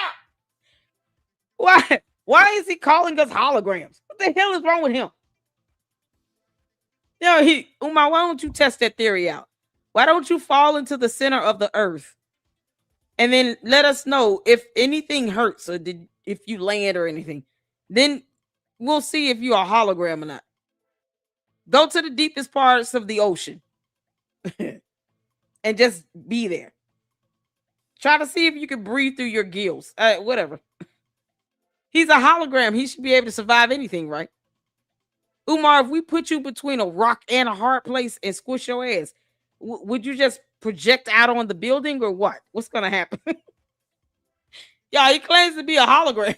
You trying. But the windows are still boarded up. That's no trash, sir. Enterprise Entertainment. We out. Y'all, this is so ridiculous. I am a blood relative of Frederick. Y'all. We got Panda Press up. Umar Johnson. The title was fake. The bloodline was fake. The school is empty. Panda Press is keeping his foot on his neck. And we are here for it. So we're going to check out this video. And yes, shout out to Dr. Nini. We have the puppet version of Malware's latest video about dating apps. Oh, Shelby's going to be so pissed. Douglas, my name is on the family tree. We have a family reunion every 2 years. A bullshit? A bullshit? A bullshit. A bullshit. Dr. Umar Johnson has been calling himself a psychologist for over 2 decades. He has been calling himself a kinsman of Frederick Douglass for just as long. In the entire FDMG fundraising campaign, every dollar, every donation, every Breakfast Club appearance, every community rally was built on both of those things being true. So let me ask you something real simple. What happens to the school when neither one of them is? Because in January 2018, Dr. Umar sat in front of the Pennsylvania State Board of Psychology and defended himself by saying he never claimed to be a licensed psychologist. His exact defense on government record. And in April 2016, the Frederick Douglass Family Initiatives issued an official public statement. Their words, not mine. 100% certainty. He is not a descendant. His name is not on the family tree. The tree is held at the Frederick Douglass National. To the Umar Tardians, why does your dumbass cult leader keep lying about his lineage? If he's proud of his bloodline, he doesn't want his own siblings to see their mother. Why does he sit here and lie about his lineage? Why can't he just be happy with the family he came from? Shout out to my mother in the chat. I appreciate you. I would say your name, but you know, there's people looking for me. They're trying to dox me and commit cyber crimes. So I already told you about how that's gonna go. It's so crazy. But Umar, why do you need to lie about being related to Frederick Douglass? You're already lying about building a school. You didn't build anything. It was already there, being infested with black mold when K-12 management bought it. So why do you need to add on another dumb lie about being related to Frederick Douglass, Marcus Garvey, any of them? You're not a descendant of his. Leave the family alone. Let them be at peace.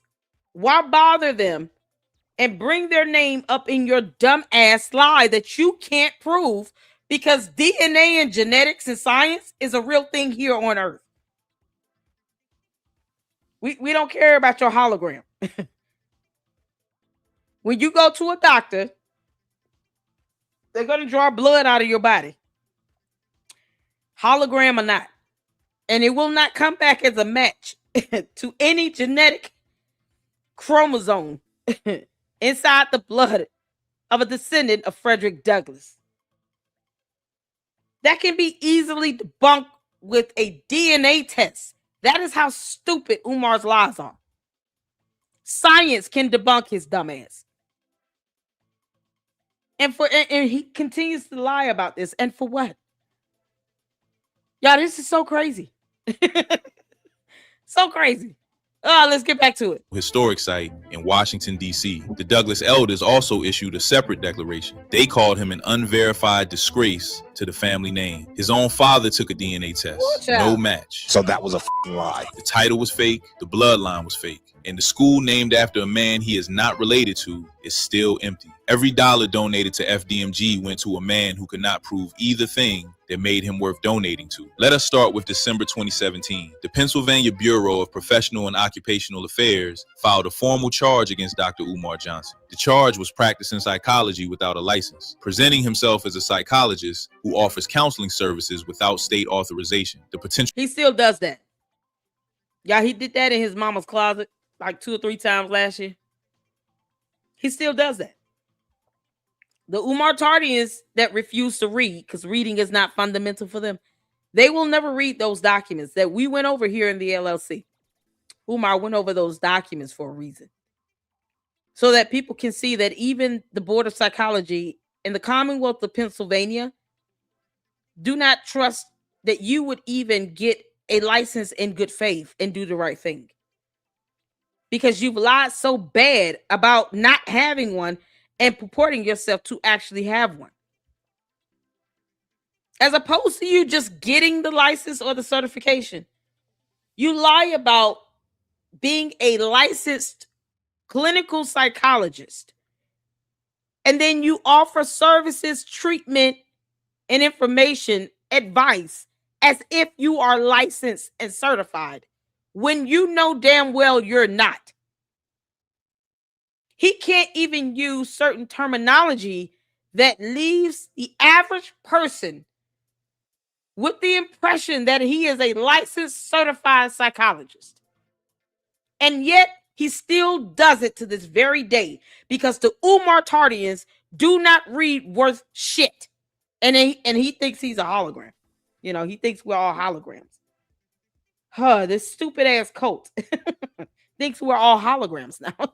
Fine was $10,000 per violation, not per case, per violation. Every time he called himself a psychologist in public without a license, that was a potential $10,000 hit. So Dr. Umar did what Dr. Umar always does when accountability gets close. He went public, called it an attack, said the white man was threatened by an unlicensed certified school psychologist with an international reputation. None of it's true.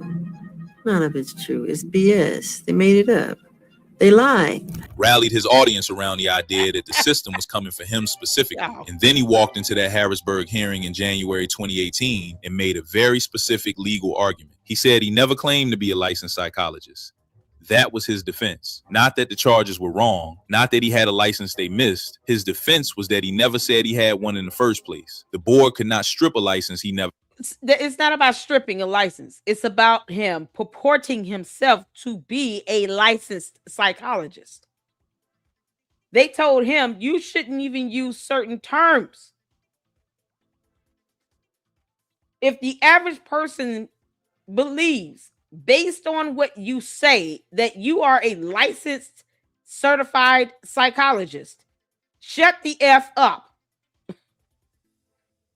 You need to constantly remind people that you're not licensed or certified.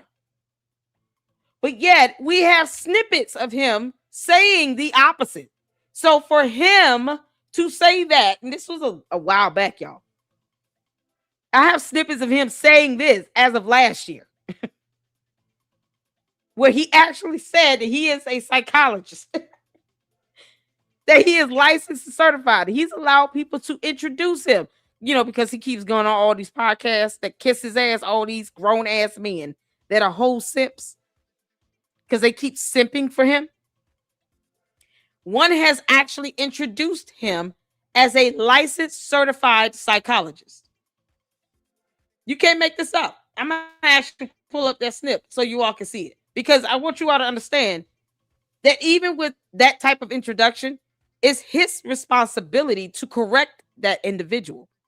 If someone introduces him as a licensed certified psychologist, clinical psychologist, any of those terms at all, it's his job to correct them. He's 55,862 years old. Umar's well over 50. Even though he still tries to walk around and act like he's stuck in, the mindset of a 22-year-old. It's his job to correct them and say, no. I'm not a licensed clinical certified psychologist. Please don't say that. But he didn't even correct the man. And that's exactly how he was introduced, by a podcaster. So he doesn't give a damn about what any board thinks. He thinks he's above our rule of law in the United States of America, when he could just take his ass to Ghana and never come back. I mean, no one's stopping him. Umar Tardians, y'all pack up. You're moving out the country. Umar's going to take this entire coat and get the hell on somewhere so that we can stop losing brain cells. You can't make this up. But hell, so technically, he walked out of that hearing without losing anything because there was nothing to lose. He declared victory, posted about it, called it proof the system could not touch him, and his audience believed it. Because why would you lie about winning? Why? Why? But here's what that victory actually meant. The Pennsylvania State Board of Psychology now had it on record. Dr. Umar Johnson, no license, never held one. His own words, his own defense. He saved himself from the fine by admitting the title was always hollow. And then Umar Johnson went right back to using it. Before the hearing, his website described him as a doctor of clinical psychology and certified school psychologist who was an expert on the education and mental health of African and African American children. After the hearing, his website described him as a doctor of clinical psychology and certified school psychologist who was an expert on the education and mental health of African and African American children. Word for word, nothing changed. You're showing me how unserious you are. He was still doing speaking tours, still charging ticket prices built on that credential, still sitting in the Breakfast Club chairs telling the community their children needed his expertise, still fundraising for a school that required the audience to trust his professional judgment on Black boys and education. And nobody asked the obvious question. If you just spent a government hearing arguing that you never claimed to be a licensed psychologist, why does your website still say psychologist? Shit, I don't even know. Like, I can't even tell you that. Like, why does your speaking tour still bill you as a psychological expert? Shit, I don't even know. Like, I can't even tell you that. Like, why are people still sending money to a school run by someone who just legally disowned the credential that made him worth sending money to? Shit, I don't even know. Like, I can't even tell you that. Like, the answer is that the hearing was for the board. The title was for the audience. And those were two completely different conversations that were never allowed to happen in the same room. In Harrisburg, he was a certified school psychologist with a doctorate who never claimed to be licensed. On The Breakfast Club, he was the preeminent psychological expert on Black boys in America. Same man, same mouth. Nothing new, nothing changed, same old shit. Two completely different identities depending on who was asking and what was at stake. The title was only fake when it cost him money. Every other time, it was real enough to fundraise with. And the community only ever saw one of those versions. Now let us talk about the name. Look of at the this school. clown. Y'all, the clown. It's the clown for me. I'm trying to find, oh man, I don't have that clip. It is the interview he did with the podcaster in Atlanta.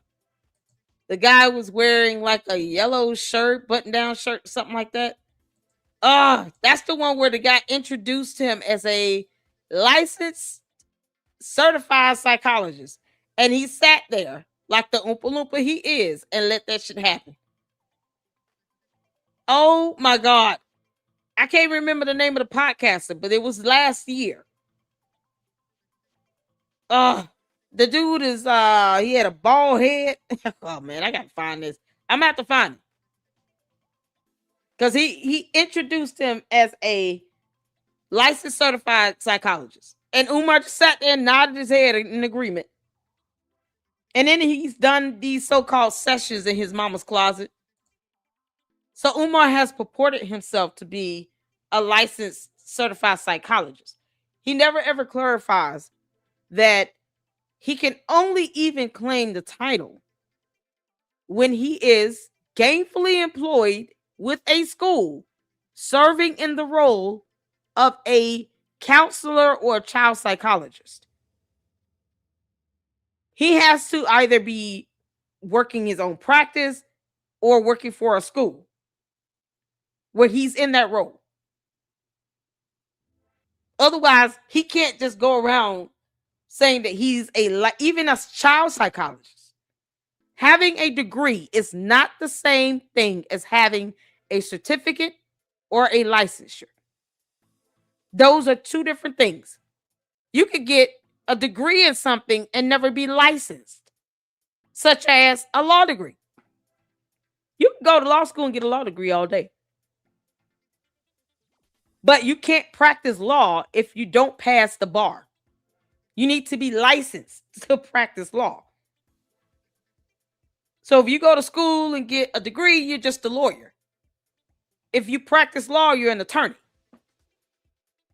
Does that make sense? I could go to medical school and get a medical degree all day.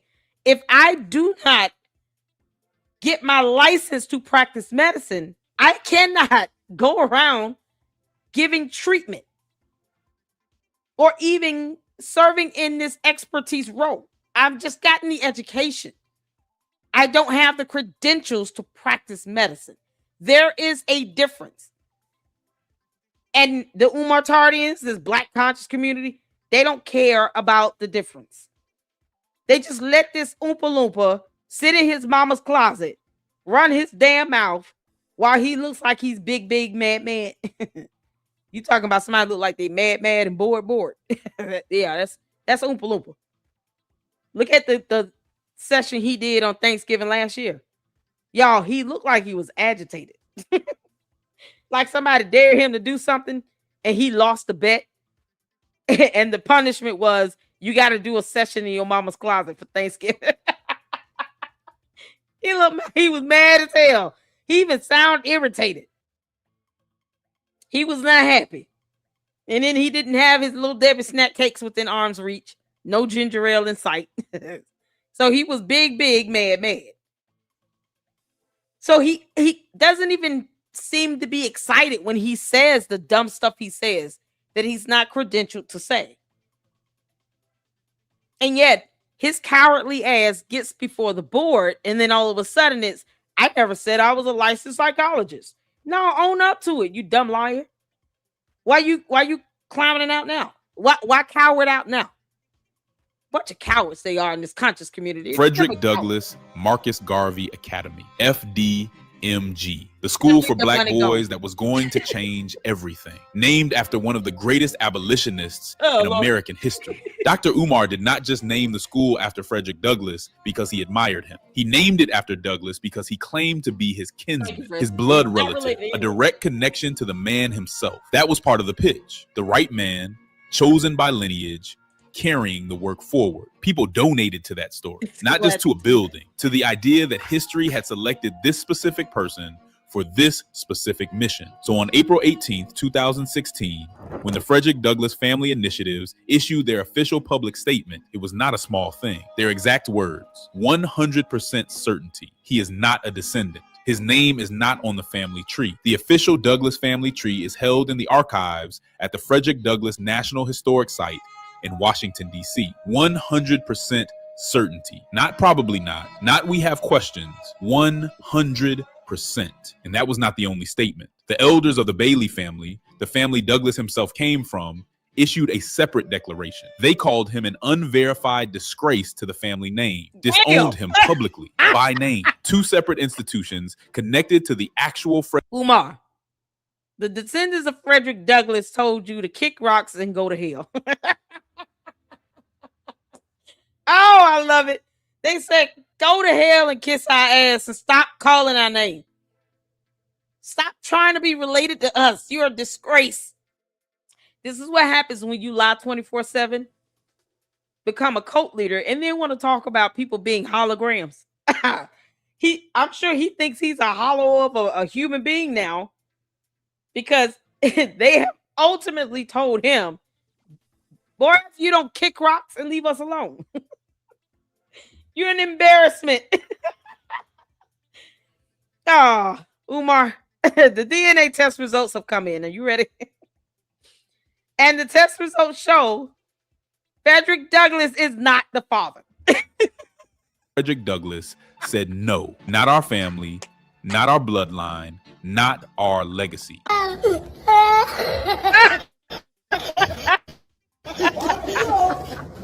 And then his own father took an ancestry DNA test. No match to the verified Douglass bloodline. His own father's DNA. The man who told Dr. Umar he was related to Douglass in the first place. No match. The title was gone after the 2018 hearing. The bloodline was gone after the 2016 statement. Both foundations, both receipts, both on record before a single child ever walked through the doors of FDMG. He kept the name on the school anyway and kept asking the community to fund it. Now, I want you to notice something, because this is where it stops being two separate stories and becomes one very clear pattern. 2016, the Frederick Douglass family says he is not their kinsman. His response is to call it a conspiracy, say the white man is threatened by his Pan-African work, rally his audience around the idea that powerful forces are trying to discredit him, keep the name on the school, keep fundraising. 2018, the Pennsylvania Board of Psychology says he has never held a license. His response is to declare victory on a technicality, say the board was jealous of his international reputation. What is he doing? He's beginning to believe. Rally his audience around the idea that an unlicensed man had more impact than the entire licensed establishment. Keep the title, keep fundraising. 2 years apart, two completely different institutions, two completely different receipts.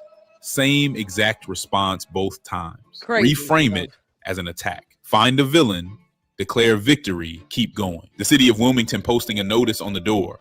The black contractor scamming him.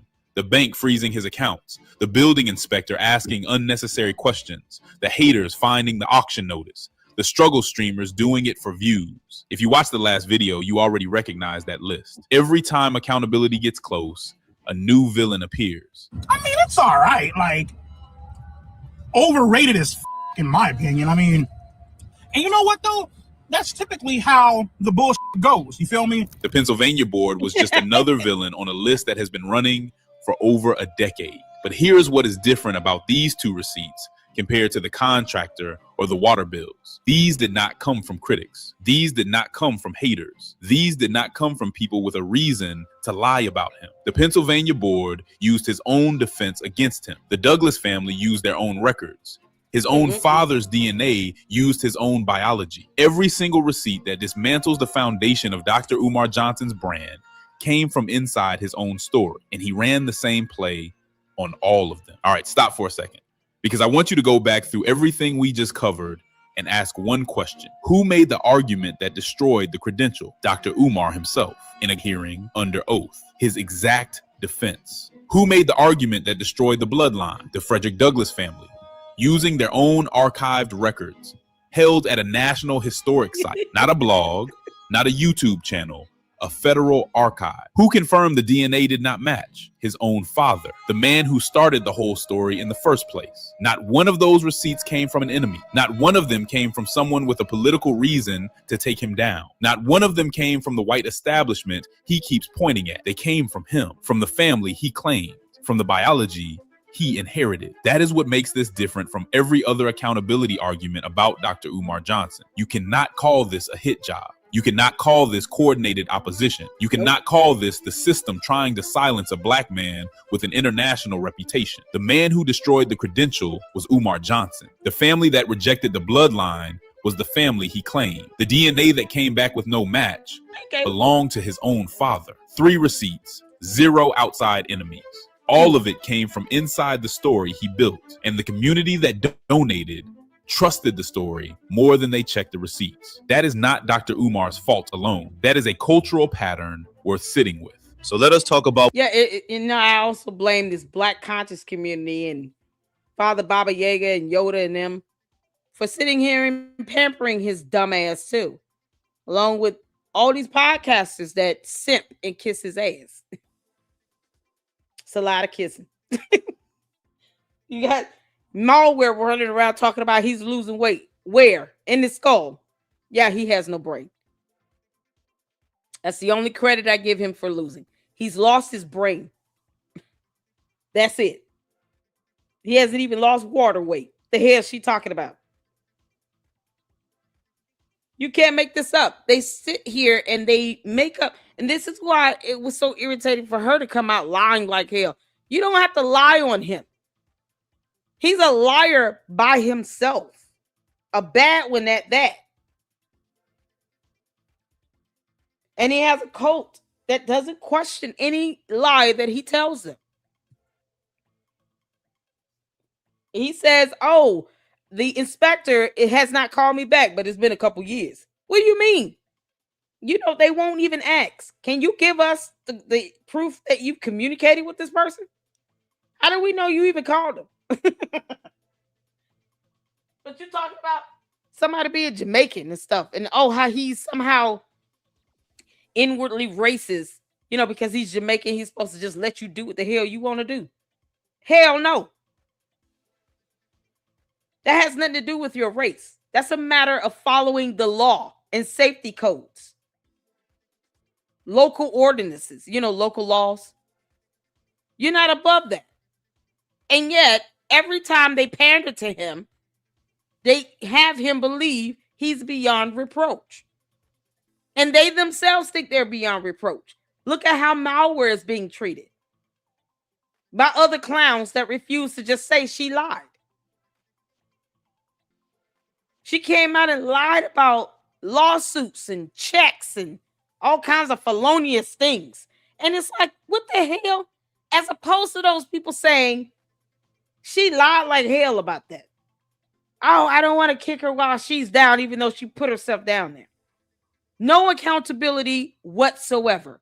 And how dare you call them out on the lie? I mean, you know,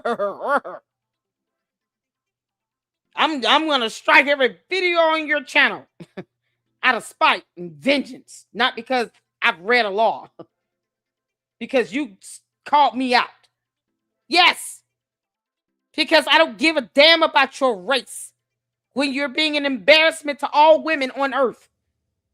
Lying about something that you don't have to lie about, that no court of law can produce, that's court documents. On someone that you don't need to lie on. Umar the Oompa Loompa is a dumbass cult leader by himself. He's already a bad guy. Don't put us in a position to have to sound as if we're defending his stupid ass either. Because the fact that he is not producing the school, that's not something you don't need to lie to facilitate that. It's going to reveal itself on its own when he never opens it. When we shout out to KKC, when he's able to get a FOIA request in and show that a violation from 2020 has already revealed that the larger building is not fit for human habitation. Why do you need to lie about a lawsuit? Make it make sense? But how dare you say that person lied when they didn't have to lie in the first place? You know, because they grown and old as hell. So you got an Oompa Loompa that thinks that we're all holograms, and a turtle head that thinks that I'm the brown skin version of Fiona Strait.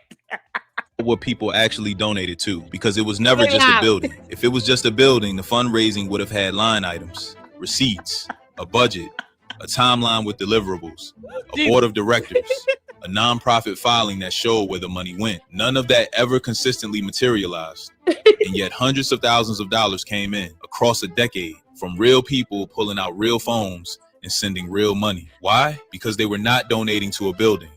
They were donating to a credential and a bloodline. They were donating to the man who said he was a psychological expert on black boys. The man who said history had selected him through his connection to Frederick. The same man that said he want to cuddle with little boys by the fireside. All of you should be disturbed by that. Like, that's a disturbing image. Yeah, can I get an AI image on that? Can somebody come up with an AI image? The Oompa Loompa trying to cuddle with little boys by the fireside and show the little boys pushing him away. Because we don't want it to make it seem as if it would be easy. Like, we hope these kids fight back. But I want people to understand, especially if you're a parent, I want you to understand how disturbing that is. To think that a grown-ass man who didn't even take care of his own children, that is connected to him by his bloodline, wants to cuddle with little boys by a fireside. I want you all to understand how disturbing that is. The Oompa Loompas don't give a damn. Maybe if they see some of this stuff visually, then they'll probably think twice about it. Like, don't touch my child, though. No, they want to give him money because he doesn't want to get a job to send their kids to a school where they will be forever traumatized. You know, because they're horrible parents. And they think somehow Umar is a god and a cult leader. But if they see visually what these words look like coming out of his mouth, I want to cuddle with the little boys by the fireside while they're wearing their little suits. They need to see that. They need to see that. I'm here to rein in that reality. They need to see what that physically looks like. I would hope they would be repulsed by that. If not, they should not be parents. You're not fit to be a parent. If you're not repulsed by the visualization of this grown-ass, unbathed Oompa Loompa who thinks that we're all holograms, cuddling with little boys that are in 2nd, 3rd, 4th grade, while they're wearing some suits by a fireside. Yeah, I want that reality to hit home. Douglas himself, the man who said nobody else was qualified to do what he was doing because nobody else had what he had. The credential was hollow enough to disown under oath, and the bloodline was disputed enough for the actual family to issue 2 separate public statements rejecting it. Strip both of those away, and what is left? A man with a building in Wilmington, Delaware, that has never taught a single child. A fundraising operation that has run for over a decade without producing audited financials. A school named after a man whose family said he is not related to them. The pitch was always the problem, not just the execution. Because if the credential was real, the Pennsylvania board would have found a license to strip. If the bloodline was real, the Douglas family would not have issued a public statement. If the school was real, a child would have walked through the door by now. None of those 3 things happened, and all 3 of them were knowable before the first dollar was ever donated. The community did not fail Dr. Umar Johnson. They trusted what he told them. The question is why nobody asked him to prove any of it before they opened their wallets. Let me tell you what this video was not about. This video was not about tearing down a black man who wanted to build a school. That is not the argument. The argument is about what we require before we say yes. Because here's the truth underneath all of this. Dr. Umar Johnson is not the first person to build a brand around black liberation and ask the community to fund it on the strength of a credential and a legacy connection. He will not be the last. That pattern is as old as the movement itself. What makes this specific is that both receipts were available. The Pennsylvania board hearing was public record. The Douglas family statement was published in April 2016 and has been sitting on the internet ever since. Years. His father's DNA results were discussed publicly. None of this was hidden. None of this required investigative journalism to uncover. It was just never laid out in one place in a way that connected all 3 to the same verdict. And that is the cultural question worth sitting with. Not why did Dr. Umar lie? People lie. That is not a cultural revelation. The question is, why did the community not require documentation before the credential became currency? Why did the why not sue his ass and get all of this discovery regarding how he spent your dollars for 14 years? Why can't they grow a spine and sue him again in this Black conscious community? They think he's doing something positive, a term they can't define. Obviously, the Black conscious community cannot define the word positive. Because, you know, he wants to cuddle with little boys by the fireside while they're wearing suits. Mind you, this will be second, third, and fourth graders. And they're not his kids by his bloodline. So heck on other people's kids. Like, this is the dumb shit they don't ever think about. They think it's okay for him to be cuddling with them. What if these cuddles become forced hugs and then forced touches and all this shit?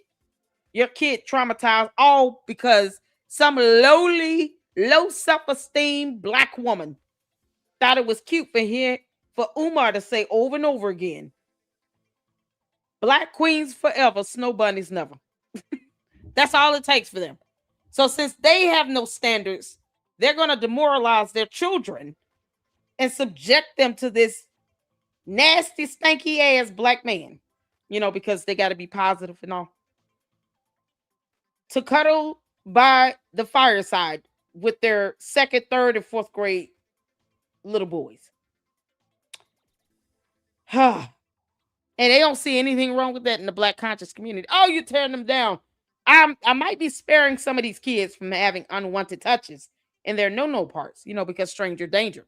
bloodline claim get to function as a fundraising tool for years before the actual family had to issue a public statement to push back? Why did the title get to keep working after a government hearing confirmed it was never licensed? The answer is not that Black people are gullible. That is a lazy read and it is wrong. The real answer is simpler. When somebody frames every receipt as an attack from the system you are already fighting, asking for documentation starts to feel like you are siding with the enemy. Dr. Umar knew that. He used it every single time. But the receipts in this video did not come from institutions trying to silence him. They came from his own mouth, his own family's DNA, the family he claimed as his own. You cannot frame those as institutional attacks.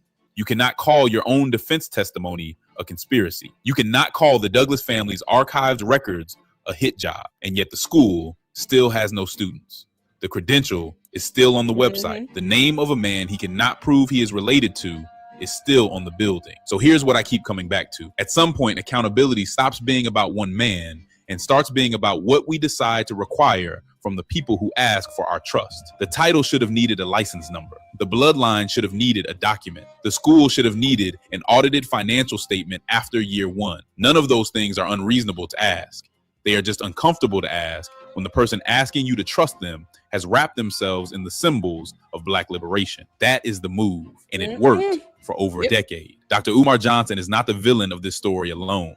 He is the symptom of a cultural habit we have not fully confronted yet. The habit of treating documentation as disrespect when it comes to our own. That habit is what built FDMG. That habit is what kept it going. And that habit is what we leave behind when we finally start asking for the receipts before we open our wallets. Here's what I keep coming back to. Dr. Umar Johnson did not build this alone. He needed an audience willing to skip the documentation step. And for over a decade, that audience showed up. Not because they were foolish, because they wanted the story.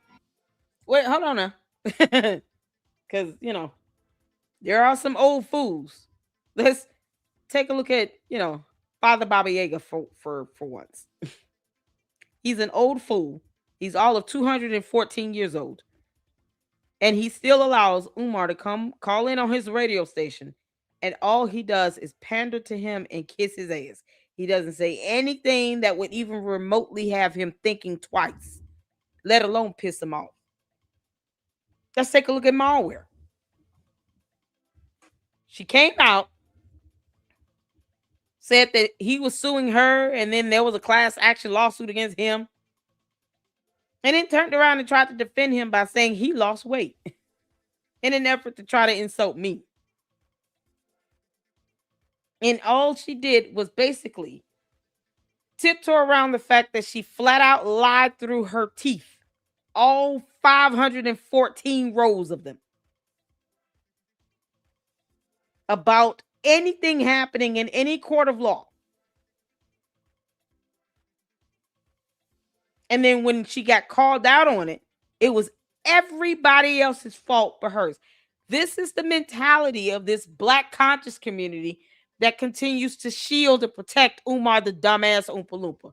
They constantly make excuses for him. They constantly sit here and use terms they can't define. They constantly sit here and repeat his talking points, but they will not ask him, just show us the ledger. Show us vendor invoices, contracts. Where are the permits? Just meet him with a question.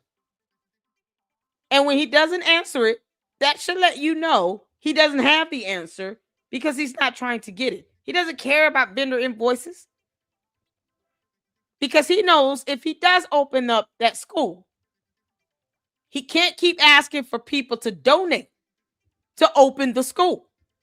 Does that make sense? To all the Umartardians, if he opens a school, he can't keep asking for people to help him raise money to open a school. Now he's asking for money for decorations. I don't know if the Umartardians have paid any attention, but now he's saying, hit the Cash App, hit the PayPal so we can decorate the school. Decorate it for what? If it's completely done, there's nothing to decorate. That's like saying, look at this fully furnished house. 5 bedrooms, 5 bathrooms, but send me money so that I can buy stuff for the fully furnished house. The house is fully furnished. What do you need? See, this is what I mean by them using terms they can't define. Because they don't think twice when he says, send me money to decorate a school that is completely finished and ready to open. What are you decorating? What do you need? You said it was done. And no, we're not sitting here trying to read between lines. He needs to speak plain. Umar's too old to not say what he mean and mean what he say. Amen to that. So why would he still need to ask for money to decorate a building that is completely renovated, that is finished and ready to open? He just needs a certificate of occupancy in his alternate reality and universe where he thinks he's going to get it. But they don't ever ask, why are you asking us to send you money to decorate it? You shouldn't be asking for any money. It's done, right? Okay, well, we're not sending you anything else. Just open it. They don't ever do that. They pander to him. And then they sit here and have the audacity to challenge, content creators and independent journalists like myself. Why don't you all do something? I'm not doing a damn thing. I never said I wanted to open up a school. And I don't want him cuddling with little boys by the fireside. So no, I owe him nothing. That's for you and your cult. While he does the dance of his forefathers, whomever they may be. I'm not contributing towards any pyramid scheme that he's been perpetuating for 14 years. I don't owe Umar shit. Neither does anyone else. I don't have to send him any money. I'm not going up there to pick up his garbage. Why can't he find a dumpster? He'll stand out there and record and call the police on some kids, but he won't put a trash bag in a trash can. Make that make sense? No, that's the bullshit he wants. But these Umartardians go up there and say, I'm going to work for free. Why?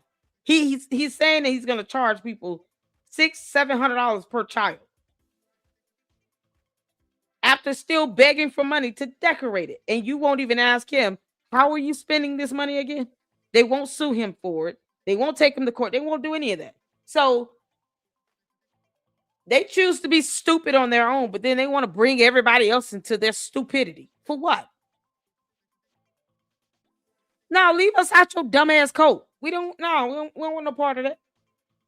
We don't want to put innocent kids in the line of fire into a insured building where he's not insurable, where the building is not insured at all. Well, we know it's not complete and will not pass inspection. Because we care about you honoring city codes for a reason. So that kids don't get hurt and harmed or sick going into this bando. Umar can get sued out the wazoo. Guess what he's going to do? Dodge every single last one of them and go to Ghana. That might be the one thing to drive his ass out of our country. Lawsuits. I think I figured it out. He will leave and go to Ghana if he gets enough lawsuits. Because obviously, you got some really dumbass parents that think that their kids need to go into this bando. But if their kid gets sick or get hurt and harmed, and he actually gets a lawsuit, he'll run from that lawsuit quicker than you can blink. It'll be him chasing down the Hamburglar for that double Whopper with cheese. He'll leave the country then because he's not going to want to be held accountable. But yet, you know, these are the same group of people that find nothing wrong with him saying, I want to cuddle with little boys by the fireside. Now, they don't see shit wrong with that. And then they want us to go pick up his strap. What the fuck? We don't owe him nothing. Hell no. Tell his big ass to go pick it up. That's something he wants to open up as a school. But yet still asking for money for decorations. Y'all, this is the nonsense that these Umartardians that they sit here and perpetuate. This is the nonsense and the buffoonery they want to push on everyone else. And no, we're rejecting it. We refuse to allow these kids to be put into a situation where they're being put in harm's way because you got these dumbass parents and this cult leader moron that think somehow putting these kids in these bandos is a good idea. In the bando, because there's only one. Worst thing that can ever be done to these kids. That and him thinking he's going to actually cuddle up with them by the fireside. Y'all, it's so disturbing for him to say stuff like that. And yet they don't think twice about it. They're cool with that. That shows their mentality too. To be true. A black man with the credentials. A black man with the bloodline. A black man with the vision. Building something real for black boys in a country that has never built enough for them. That story is worth wanting. That is why it works. Oh, yeah, but wanting a story to be true is not the same as the story being true. That is not a Dr. Umar Johnson problem. That is a us problem. And it does not go away when he does. Because the next person who shows up with a credential and a legacy connection and a vision for black liberation is going to get the same response unless we decide right now that documentation is not disrespect. Asking for a license number is not betraying the cause. Asking where the money went is not siding with the enemy. Asking why the family he named the school after says he is not related to them is not a conspiracy. Those are just questions, and they deserved answers before the first dollar ever moved. So here's what I want you to sit with. If the community had asked for one document in 2014, just one, a license number, a verified genealogy record, an audited financial statement, how different does this story look? Because the school is still empty. The credential is still on the website. And the name of a man he cannot prove he is related to is still on the building. How long do we let a story substitute for a receipt? And if you want the full deep dive on everything Dr. Umar Johnson has pulled since day one, I already did almost 3 hours on it. That video is right here too. Click now and I'll see you on the next one. Yo, this is so well done. Panda Press. One day we're gonna have to schedule some time to check out that full 3 hour. It's 2 hours and 48 minutes. We got to schedule some time to check that whole thing out. I love his mini videos like this, but we've got to sit down and watch, even if we have to do it in like 3 parts. Yeah, take that up and break it up into 3 parts and do part 1, 2, and 3. We got to watch that. He put a lot of work into these videos, and I am just a huge fan. Panda Press, shout out to you, honey. Thank you so much for this content. Y'all, we're going to get to this video that Candia sent me on the copyright strike thing before we get to malware. Because I just want you all to understand why Supreme Court just gave YouTube no excuse to keep this system. Oh, this is so good. Is he an attorney? Yep. Your favorite copyright attorney. Yeah, he's an attorney.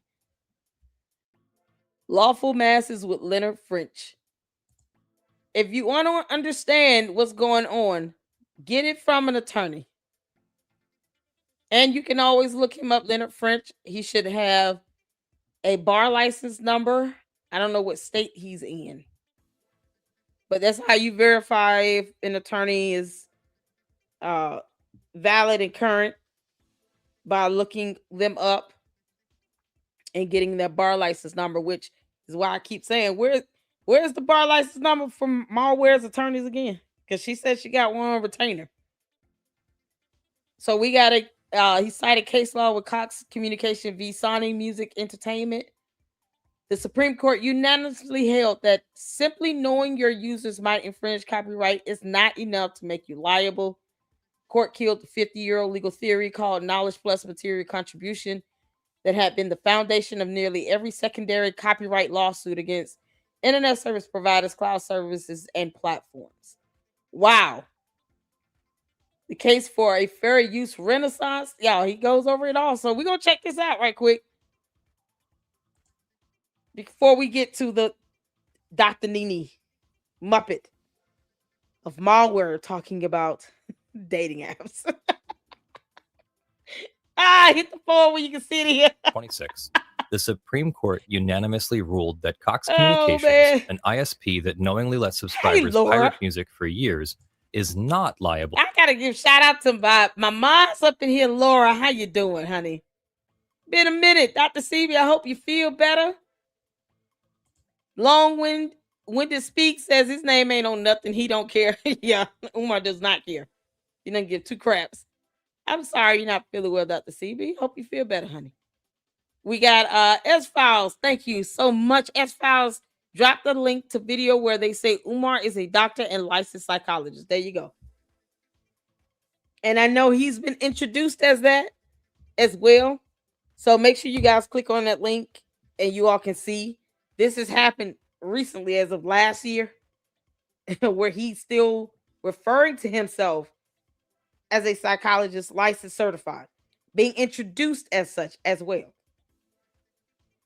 So like Panda Press said in the video, that hearing was back in 2016 or something. Well over 7-8 years ago. And he tried to get over on them by saying, well, I didn't say I was licensed. You're not certified either. And yet you continue to purport yourself as both. But yet no one questions him on that stuff. They don't push back in this context because they think it's positive for him to lie about a title. Once again, it's a term they can't define. How do you define positivity when someone has to lie? How is lying positive? See, that has nothing to do with skin color. A liar is a liar. A thief is a thief. And none of those two things are synonymous with skin color. You have people of all races and ethnicities that lie and steal. So why is it that it should be acceptable because he's black? No, you don't want anybody to lie and steal your money. These same black conscious community people too would not want someone to just break into their house and steal their shit. You know why? Because they don't want anyone to break into their home and steal their stuff. They worked hard for it. They bought it. It's theirs. So based on their dumbass logic, because they want to be so positive, if it's a black person that breaks into their home and steals their items out their home, out of their property, then they should never call 911, right? They should not be calling the police saying, hey, I just had someone breaking into my house, if it's a black person, because that wouldn't be very positive. We're using their dumb logic against them and continue to do that. I remind them how stupid they sound when they say, why are you telling out a black man who's doing something positive? So lying and stealing is positive. The fact that he will not post up an invoice, a ledger, or anything, somehow that's positive. So if Umar Johnson breaks into your house and steals all your stuff, you mean to tell me you're not going to have his ass locked up because he's black and somehow he did something positive? Yeah, now y'all see how dumb that logic is. Just remember, lying and stealing and him cuddling with little kids by the fireside. Where's the positivity in any of that? And these are the same people that claim to be, soft sits and Moors and shit and think that stuff works in court when it doesn't. For contributory copyright infringement. Not because Cox behaved well, it didn't. Cox maintained a 13-strike policy the district court called an elaborate sham. Hey, Cheryl. How you Internal doing, emails showed a company culture summarized by one employee's blunt notation, DMCA equals reactivate. Cox blacklisted an entire copyright enforcement company to avoid processing infringement notices. Ooh. It was, by any reasonable measure, a bad actor. And the Supreme Court still said that's not enough. Cox Communication versus Sony Music Entertainment held that providing a general purpose service with knowledge that some users will infringe copyright is not contributory infringement, period. Liability requires something more, either active inducement of infringement or providing a service that is designed for infringement and lacks substantial lawful uses. Internet access is neither. The court dismantled the knowledge plus material contribution framework that lower courts had applied for over 50 years and replaced it with a 2-track test that general purpose platforms will almost never fail. This is a case about an ISP, but its most important consequences are for you and YouTube. Why YouTube's 3 strikes policy exists and why the reason just evaporated. YouTube's 3-strike copyright system is not a product of altruism or corporate responsibility. It is a compliance mechanism built to satisfy a single statutory provision, 17 U.S.C. Section 512I, which conditions the DMCA safe harbor on having a policy that provides for the termination in appropriate circumstances of subscribers and account holders who are repeat infringers.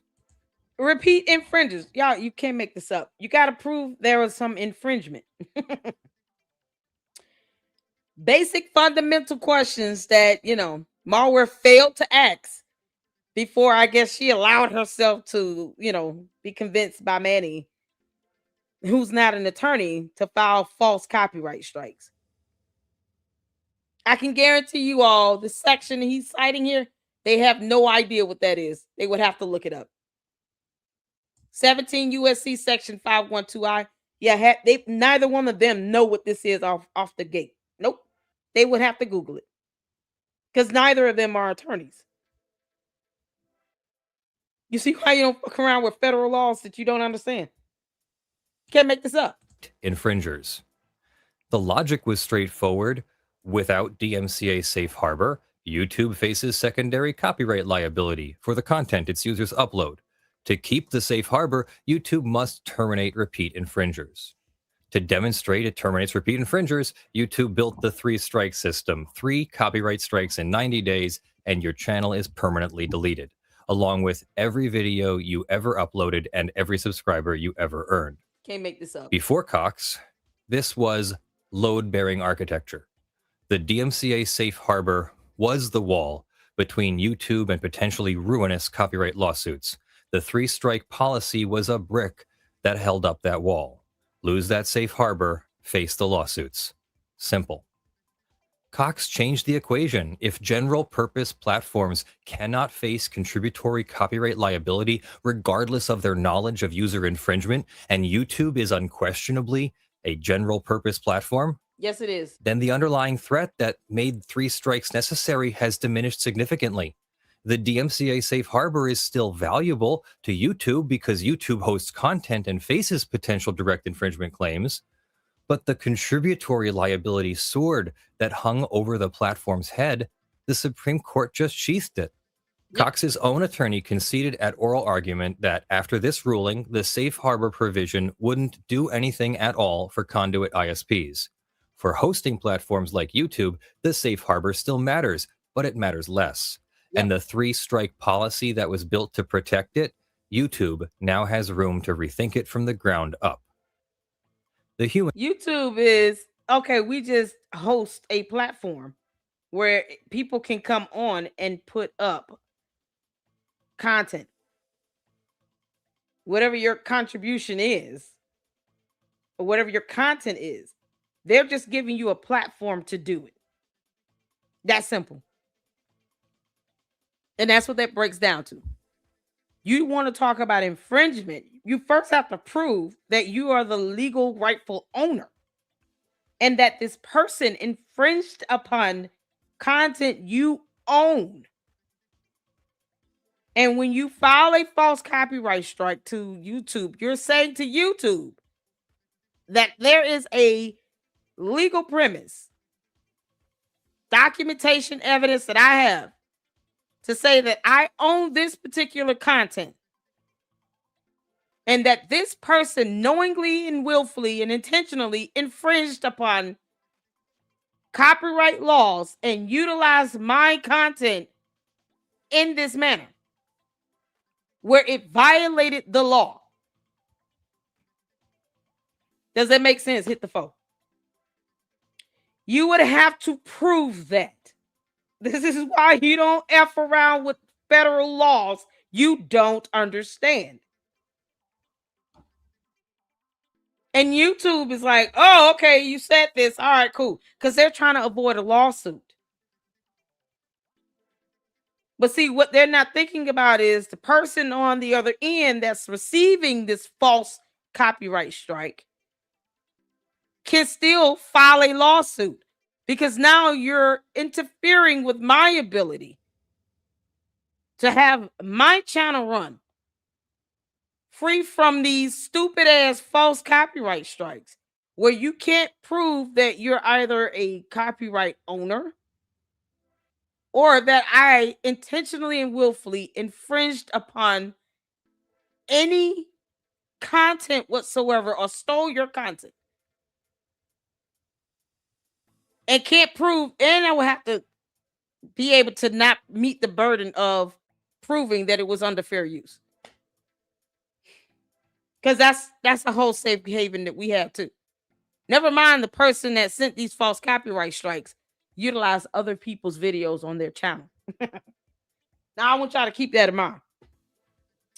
They had no problem clipping and playing and posting up other people's videos and putting it on their channel, claiming that to be fair use. So how does the Fair Use Law, the Fair Use Act, somehow don't apply to the rest of us again? That would be the question that they would have to answer in the court. Once we file a counter to their bullshit false copyright strike, that whole legal process starts. So they would have to take me to court or face the penalty of what happens when you file false copyright strikes and abuse that system as well. Yeah, I told you I'm not for play. Cost of 3 strikes. To understand why this matters, you have to understand what the current system does to real people. A YouTube creator who receives 3 copyright strikes in the 90-day window loses everything. Not just the disputed video, the entire channel. Every video, every subscriber, every comment, every community post, years of work deleted. And YouTube bans the creator from starting a new channel. For full-time creators whose livelihoods depend on their channels, a 3rd strike is a professional death sentence. And guess what? That same user will sue the person that sent these false copyright strikes for tort. Yeah. They will be sued for tort, for interfering with their ability to make some money. Y'all, shout out to all of you all that have hit that like button and subscribe to the LLC. Oh, man. My other godmother would be so pissed. And y'all, thank you so much for all the supers that are going towards this virtual rent party that we're having because Malware thinks I can't pay my rent. Oh, shout out to you all. You guys are the heroes of the day. U.S. Copyright Office's own 2020 Section 512 study found the notice and takedown system unbalanced, tilted towards right holders at the expense of users with legitimate fair use claims.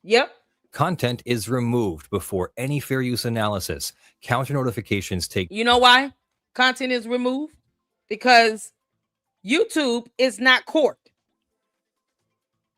What they cannot do is serve in the place of what a judge in a court of law would do. They're not investigators either. So with this false copyright strike, Malware said that there were 2 videos that she has some sort of legal claim towards, even though I haven't seen any evidence on that. And that I infringed upon her content, that she alleged that she has legally proven that she is the legal, lawful, rightful owner of. One of the videos is just a live stream video. And under fair use, that information was transformative, giving commentary, and incorporated with my content. But never mind the fact that she has done the same exact thing with other content creators. Never mind that.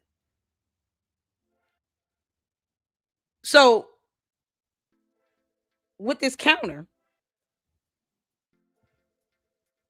if it comes down to where she takes me to court, because my counter starts that legal process. So if she takes me to court and I lose revenue, I can countersue her ass for it under tort, because you're interfering with my ability to generate revenue on the videos you wanted YouTube to remove without any substantial evidence to prove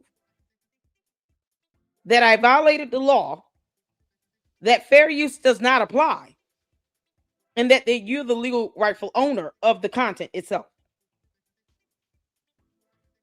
And because YouTube is not court, of course they're not going to reach out to me and say, hey, this person wants us to take down your videos. Here's the evidence they provided to prove that they at least own it. They didn't even do that, because I haven't seen any evidence on that. And I could request it and ask for it, but that'll be in my counter, which already initiates a legal process. So it's like that. It's like jumping ahead of the gun, because I can still ask for that evidence if she sues me in discovery. But they don't even require for her to present the evidence when she filed the request for the takedown. That's what's so crazy about this. And they're not going to investigate or serve as a judge in a court of law, because YouTube is not a court. It's a platform that allows people to post up content. They're not a court. That's where this fallacy lies in, where they make these types of decisions, but they don't do the investigations and the legwork to cover their asses when they make the decision to just take down videos and give you a strike.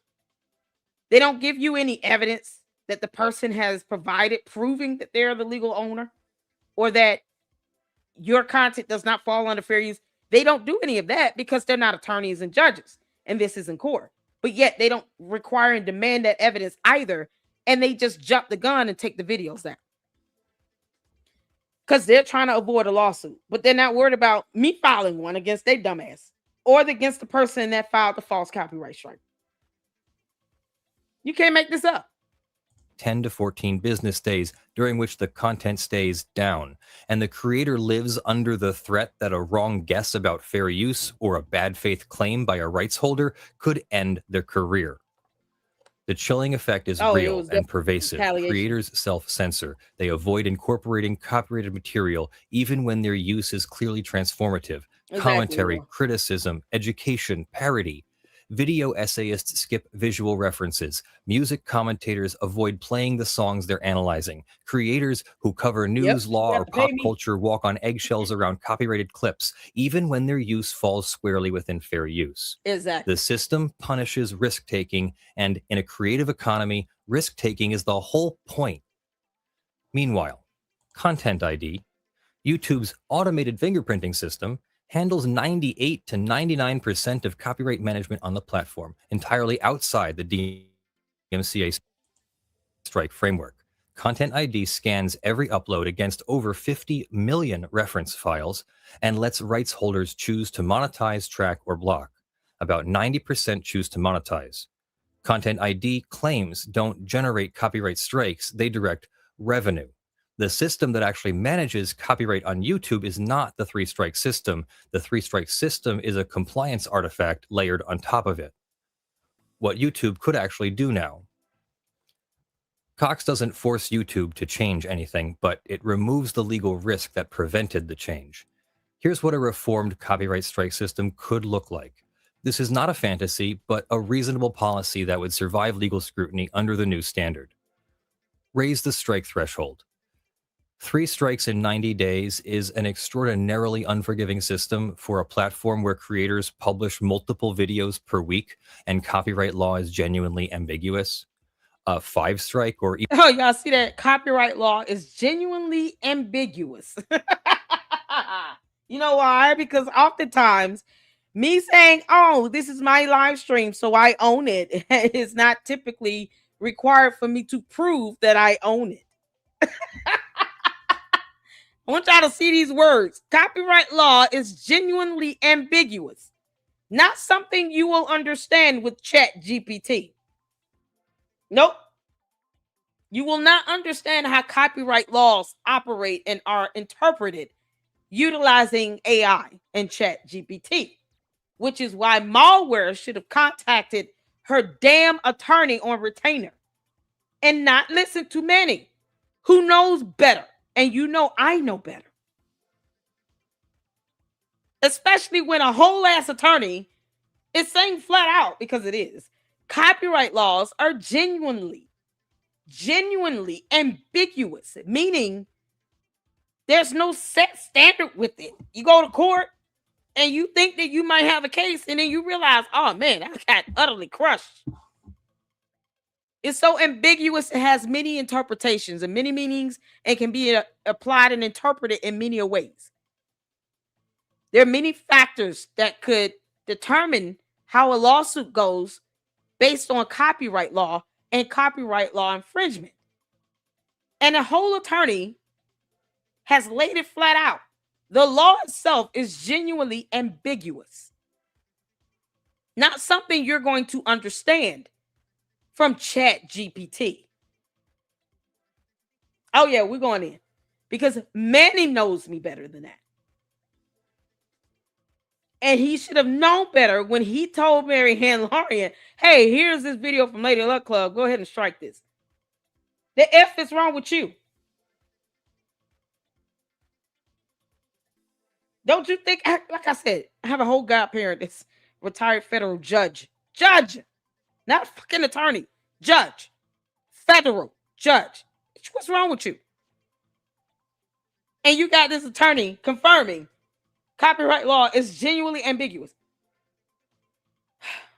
Someone who did not go to law school certainly will not be able to interpret it correctly or be able to apply it correctly. And when it is so broad and ambiguous, I'll let them Google that term. Your ChatGPT is not going to narrow it down. It's not going to be clear black and white. And if you go to court, you'll find out the hard way. And I will countersue the out of you, Malware. I promise you that. Even 7-strike system would give creators meaningful breathing room while still allowing YouTube to terminate persistent, deliberate infringers. The statute requires only that the policy provide for termination in appropriate circumstances. It does not prescribe a number. Courts have accepted policies far more lenient than YouTube's current one. In Capitol Records v. Vimeo, the court found Vimeo's policy reasonable even though it treated multiple notices arriving within a 3-day window as one incident. Reduce the current strike window. The current 90-day window means a creator who receives 2 strikes in January starts each new video in February knowing a single additional claim, even a frivolous one, will destroy their channel. Reducing the window to 30 days would reduce the pressure without eliminating accountability. It would also align better with the reality that copyright disputes are slow. Require fair use screening before a strike issues. Thank you. This is the most consequential reform and the hardest to implement. Under the current system, a DMCA takedown request generates a strike immediately. Fair use is only considered after the fact if the creator files a counter notification. This is backwards. Yeah, it's so ass backwards, it's not even funny. I'm so glad this whole ass attorney that went to law school is saying this. I have to file a counter and make my legal argument because the counter starts a legal process and proving how it's under fair use. You can't make this stuff up. Good grief. Oh, man. Y'all see the headache? Because YouTube doesn't require anything from the person making the dumbass claim. You know, listening to somebody that didn't go to law school and pulled up chat GPT. Yeah, no. It's so ass backwards. You have to prove fair use in your counter notification where you have to give up all your legal information, including your name, phone number, address, your email, and then prove how it applies under fair use. God. Meanwhile, that could be the premise as to why all these false copyright strikes are going out. Just to get your actual legal name, address, phone number, and email. And I have every right to say that when you could just retract the copyright strike, malware. You nutshell. But you not doing that can prove towards me saying that you're doing this to get my actual real information, my legal name and all that shit. That should not be of interest to you because I'm not paying your rent at all. But yet and still, you have people that do that. They file these false copyright strikes so that they can get people's real legal information. Find out where they live, because reasons. But then they don't want to go to jail if they break a law and commit a cybercrime and dox you. How dare you report me to the feds? Yeah, no, you had that coming. What's wrong with you? And they don't think they should be countersued for this headache. Yeah, okay. The Ninth Circuit held in Lentz v. Universal Music that rights holders must consider fair use before sending a takedown notice, but there's no enforcement mechanism, and rights holders routinely ignore this obligation. YouTube could... Yeah, because she doesn't. You think Malware cares about Fair Use Act, which she doesn't understand copyright law? Hell no.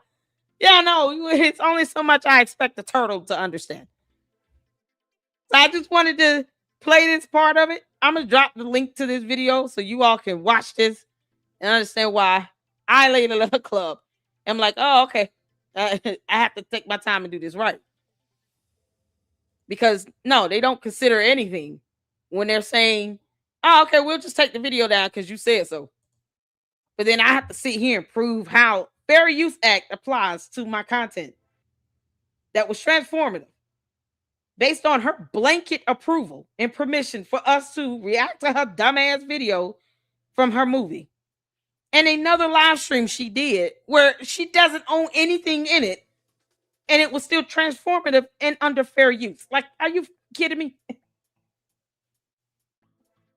So don't watch her stupid ass movie because she's going to send a copyright strike, not consider Fair Use Act, and not care if it's transformative or anything. If you don't say something that kisses her ass like Umar, they're one and the same, y'all. You can't make this up. So shout out to my fantastic mods. Kandia, who sent me this. Honey, I love you. Thank you so much. And this does help to bring some level of clarity so that you have content creators and independent journalists and people who do actually, do this full time. They're passionate about it. This is what they want to do with their time, and they earn revenue that helps them pay their bills and their rent and take care of their kids and families and all those things. And they don't have time for bullshit from somebody who did not go to law school, thinking that they know how copyright laws work when they don't even care about Fair Use Act, but yet they clip and post other people's videos on their channel. Yeah, it's so funny. False checks. Talk about how they open and close accounts. All that fraudulent shit going on. Yeah, it could be reported. You can't make this up. The worst that could have happened is she read Fair Use Act. No. Or, somehow that was sent to her from Chat GPT. No, let's do a whole strike, though, based on how much I don't like you. And how much you hurt my feelings. Because you said you didn't like my movie. It hurt my feelings. Oh, okay. I'm about to destroy you right now, girl. I hope you don't have feelings right now.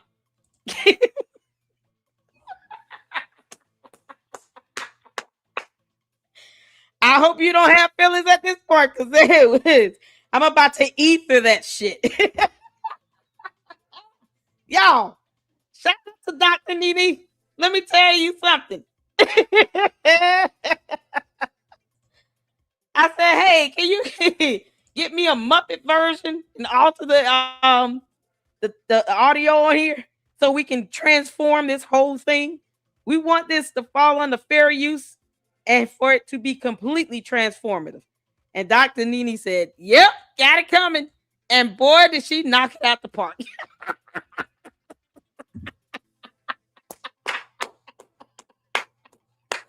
So y'all go watch this. Subscribe to Dr. Nene. Watch all her clips. And watch this video. Don't give Malware a view. Hell no. No, view this one. It is completely transformative and falls under fair use. And we are here for it. Are y'all ready? I hope you don't have feelings right now, Malware, because that's gone. Y'all hit the floor where you can see it here. Let's get to it. Good evening, everyone. Marianne here. Gina isn't here with us this evening. She's on travel mode with her children, intending to be with family for the holiday. So I'm doing this solo today. But what I wanted to cover on relationship chat today was getting on that app and just kind of breaking down how to select an app. The reason that I chose this is because next week when she returned, when we do Gina and Marianne chat, we're going to share with you guys dates that we both went on. He set a date, she had her set a date. So we're going to share the profile of the individual. We're going to share the documenting date and to really tell our channel member how the process was. Now, so since I'm doing this solo today, I want to emphasize on doing your research before male and female. Do your research before you select a dating app, because what I found, they're not all the same. The concept is the same, but each offers something different that makes them stand out from their competitor. So what I did, I took my time. I looked like I think I did 4 different dating apps, and then I selected the one I felt that kind of fit better for me, that I think I would get more success. Malware, was it this dating app here? Oh, you precious, precious Muppet. Was it this dating app here? Y'all remember this? Lowered expectations. Are you desirably impaired? Do you find yourself serving punch at parties? Y'all remember Would this? you describe yourself as shy, old-fashioned, not on anyone's A-list? Is your ideal date someone in their early 20s with a perfect body and a sparkling personality? Well, unless you win the lottery, you're never going to land that dreamboat.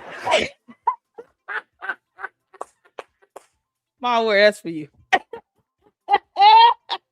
Girl, unless you hit the lottery, you're never going to land that dreamboat. Ooh, y'all remember lowered expectations. But that doesn't mean you can't find somebody. Yeah, this is how and that's relationship why app. lowered expectations may be for you.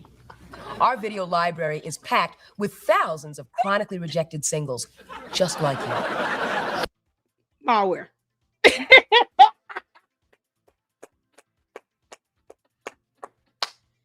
Girl, what did you put on your skin, girl? You looking all of a snow bunny tonight, honey. Girl, you look good.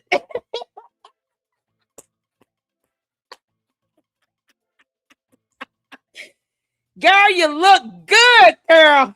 I didn't think you had it in your Malware. I didn't think you had it in you. Girl, you are blowing my mind right now.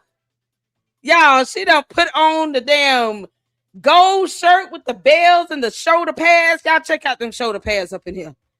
Girl done got her hair done. Sis was like, oh, I'm about to go in. Lady Luck Club wanna clown me. I told you, girl. Ether is, I told you I can get savage now. This is me having fun. Child, look at Malware. She went all in. Malware, I am so proud of you. Y'all, Malware did it. This is her dating show app. Louise, number 342. Hey, boys. I've been around the track, and I know how to win, place, and show. I like my men like I like my meat. Lean. Ooh, child, Malware, look at you. Girl, how you gonna talk? Don't talk nasty to us. You gotta talk nasty to Shelby. Yeah, oh, Shelby got to be crying tears of turtle tears all over the place. Y'all. Shelby is like, how dare you go on this show? You forgot about us. What about our love? And stringy. Now, I may look like a saddle, but I know how to ride.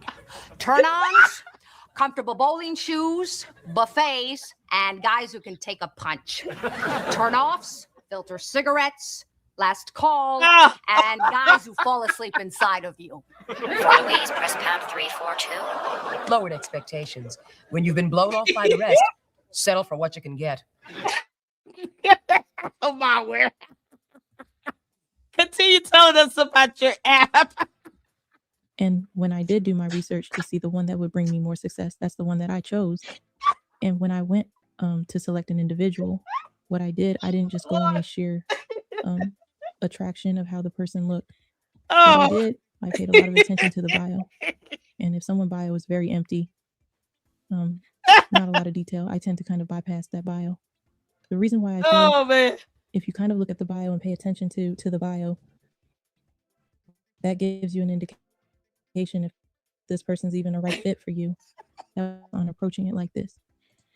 So I'll give you an example. If this person is an avid swimmer, they're at the beach all the time. They go to rivers to swim. They live in the pool, and you can't swim. You have a fear of water. So that might be an issue because they love water, and water isn't your thing. Hold on. Wait a minute. What do you mean? Shelby's like, I'm a fantastic swimmer. Where you get that from? He said, you must forgot what I look like. Let me remind y'all of Shelby. In case y'all didn't meet him yet, it is. He's like, wait, what you talking about? That's all we do is swim. Shelby was like, girl, what you talking about? I got flippers for days. What you mean? What you mean? We live under the sea. Under the sea. Under the sea. Shelby is so disappointed. He said, how dare you go on lowered expectations without me? Yeah, he was like, all we do is swim. Where'd she get that from? Child, all we do is just hold flippers together and just go with the wind currents in the water. Y'all know the oceans have also the wind currents like creates the water current. Those water currents can sometimes go up to 90 miles an hour. It's on Nemo, if in case you need a reference point. Malware, all your friends are on Nemo. Finding Nemo. 1 fish, 2 fish, red fish, blue fish. You can't make this up. Y'all, Shelby is so pissed off. Did y'all tell you? He was like, this heifer went on. I can't believe this heifer who went on lowered expectations. She's trying to get a man. How dare you? How dare you betray our trust? Have I not flown this ocean 1,500 years for your love, girl?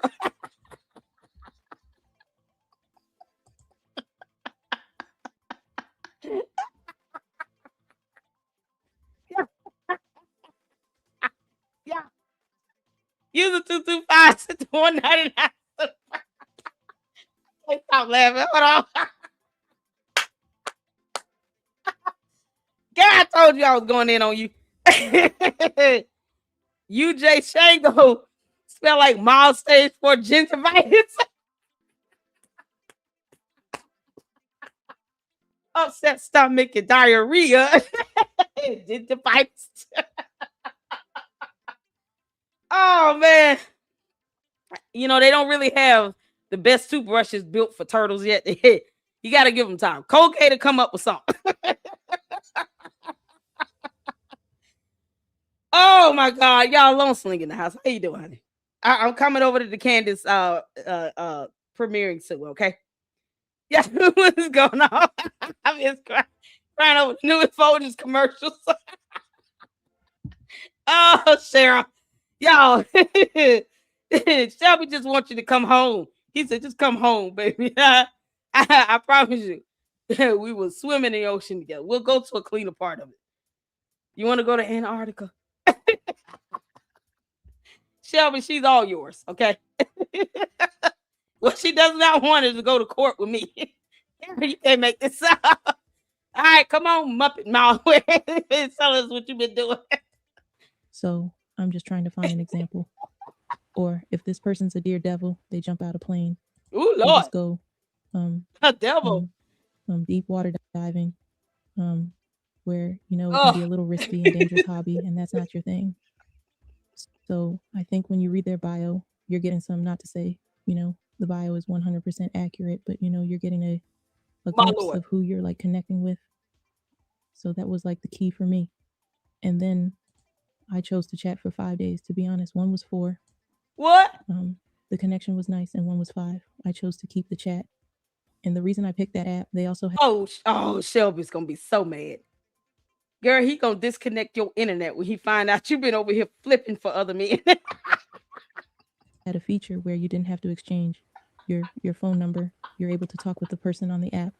I thought that was a very nice feature. Just in case things didn't work out. You're connecting with that person. You still have like a buffer. The app is a buffer for both parties if you don't want to continue it. So I thought that was nice. What's the app? Now, that's not something I really like, online dating. I think I shared that with you guys in an early segment that we did. But to be honest with you, it wasn't as bad as I anticipated. It was actually a pleasant experience for me. And I'll let you speak on her experience. So I thought, since we both are single, and yes, this is a relationship chat segment that we have, I thought it would be exciting and fun just to kind of break down why I chose the app that I chose and why she chose what were the features that draw her to that app. And then to share the process. She never names the app. Y'all, you can't make this up. Is it too hard to come on, Mom. Malware. It's our lowered expectations, girl. Lowered expectations. That's the app. Come on, Malware. It's not that difficult. This was catchy. Mad TV did a fantastic job helping you find Shelby. Yeah, man, there's no loyalty, is there? You just like Umar. You can't stay faithful to one turtle at a time. Girl. He has 0 requirements for you. Y'all, that app has got to be called Shell King Love Making Matching Singles. One of a kind. Like, you can't make this up. It's got to be something monumental. Process on how I selected my individual, and for her to share the process on how she selected her individual, which I think was fun. So when we'll bring it to you guys, and I think you guys will enjoy it. And you know, the visual, it's one thing to kind of tell someone. Yeah, Dr. Nene had to change the vocal tone because we transformed it all. So that's why it doesn't even sound like her voice, because we had to, you know, we got to be transformative under Fair Use Act. Because Malware, let me explain something to you. I want you to understand why you not listening to someone who Googles on Chat GPT for laws. It's a very, very bad idea when you're going up against someone who knows the law. And it's funny as hell. I'm having a good laugh. But my counter is going to show you exactly the legal knowledge I have as well. You did this to 6 other content creators. And for what? Do you understand how ridiculous that is? It's about as absurd as you going on lowered expectations when you got a faithful, loving boyfriend at home. He's 1,500 years old. He doesn't have time for this shit. Something. You cheater. Verbally. And I think it's another thing when you kind of show it, you know, I think that, you know, it just makes the experience a little bit more personal and a little more clear on what the person is bringing forward. So that's that. Oh. So like I said, she's traveling with her children. Oh, thank going you, to S family Files. for I the love you, holiday. honey. So when she get back, this is what we'll be presenting to you guys, which I think was a lot of fun to Fake do. little bee in my voice. And don't go checking for me on no app. I'm already off. We did this for Gina and Marianne chat, relationship chat. So this is just to add some spice and then to enlighten on how to select an app, what the process looked like, and then we documented the date. Malware, we already found you. You said don't go looking for me. Girl, we found you. We found you, girl.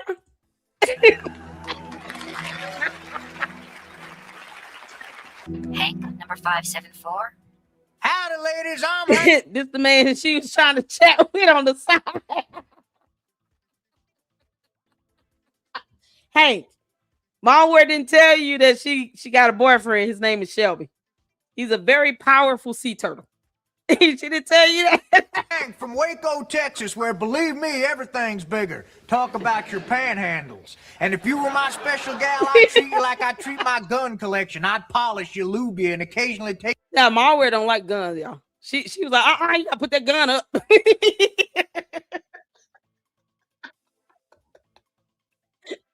Shit. Can y'all see it here? Pow, pow.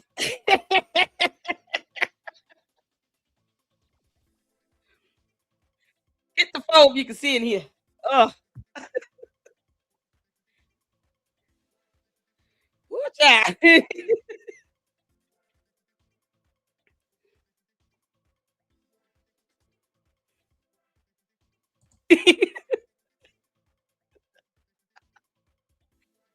Watch out.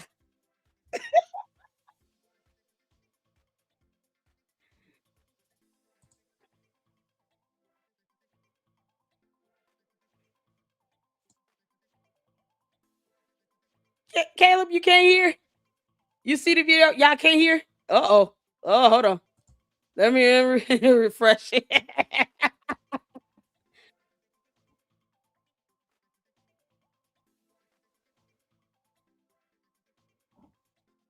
Let me pause. There's no video sound? Lord have mercy. Y'all. Hold on. Let me disconnect. YouTube get finicky like that. It's StreamYard too. It start acting up when you switching between tabs. Oh, come on, man. They're making it harder for my Lord Expectations bit. Did y'all see the Lord Expectations one? Y'all can't hear it, just the vid. Hit the 4 if you can see it here, if you can hear it. I have 2 amazing interviews to bring. You know, I will bring you, if you can hear the profile picture, and then I will bring the date, kind of show it. You know, I think that back. You know, it just no, makes the y'all can't hear. experience a little bit more personal and a little more you can clear hear on what okay, cool. the person is bringing forward. So that's that. So, like I said, she's traveling with her children. Yeah, she's probably doing some. Going to family for the holiday. So when she get back, this is what we'll be presenting to you guys, which I think was a lot of fun to do. And don't go checking for me on no app. I'm already don't go off. checking for me. We did this for Gina and Marianne chat, relationship chat. So this is just to add some spice and then to enlighten on how to select an app, what the process looked like, and then we documented the date to bring. You know, I will bring you the profile picture, and then I will bring the date and picture of us on the date, just to show not just speak on the process, but to show the actual process. Oh snap, y'all! Muppet Malware is going on a date. Girl, you gonna show us the picture? Oh, that's gonna be so much fun. Oh, Shelby, I'm so sorry, Shelby. Y'all, Shelby's gonna be so mad. She gonna take the date to Red Lobster just to add insult to injury. They going to a seafood place. So I think you all will enjoy that. I'm excited to bring that to you guys. Also, I want to share with you guys. Long sharks. They have a long sharks. Which I'm very excited. I know. I'm cutting it short. The presentation for the day.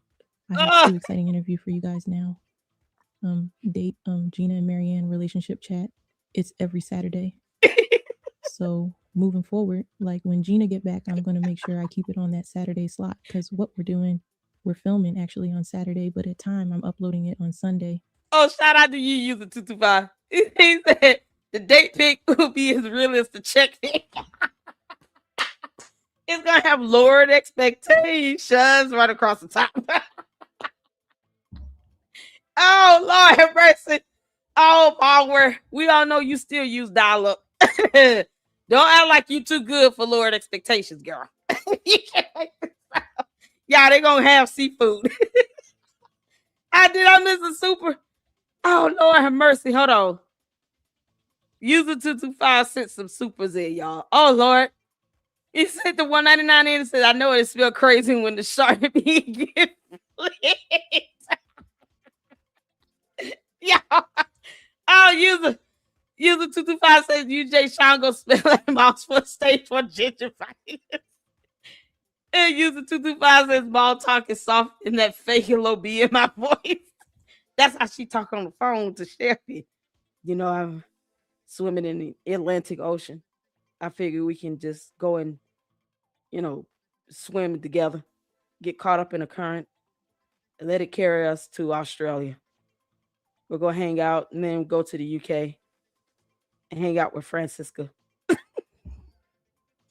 And then we'll let a seagull pick us up in its mouth and drop us off on the boardwalk.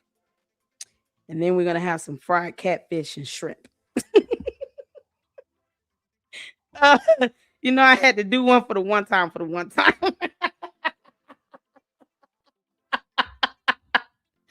This is our transformative Fair Use Act video. Okay. We got to transform everything, okay? Transformative Fair Use Act video, because she doesn't understand copyright laws. User 225 said that they pick we as real as that check pick, child. It's gonna be a picture of Pink Big Bird.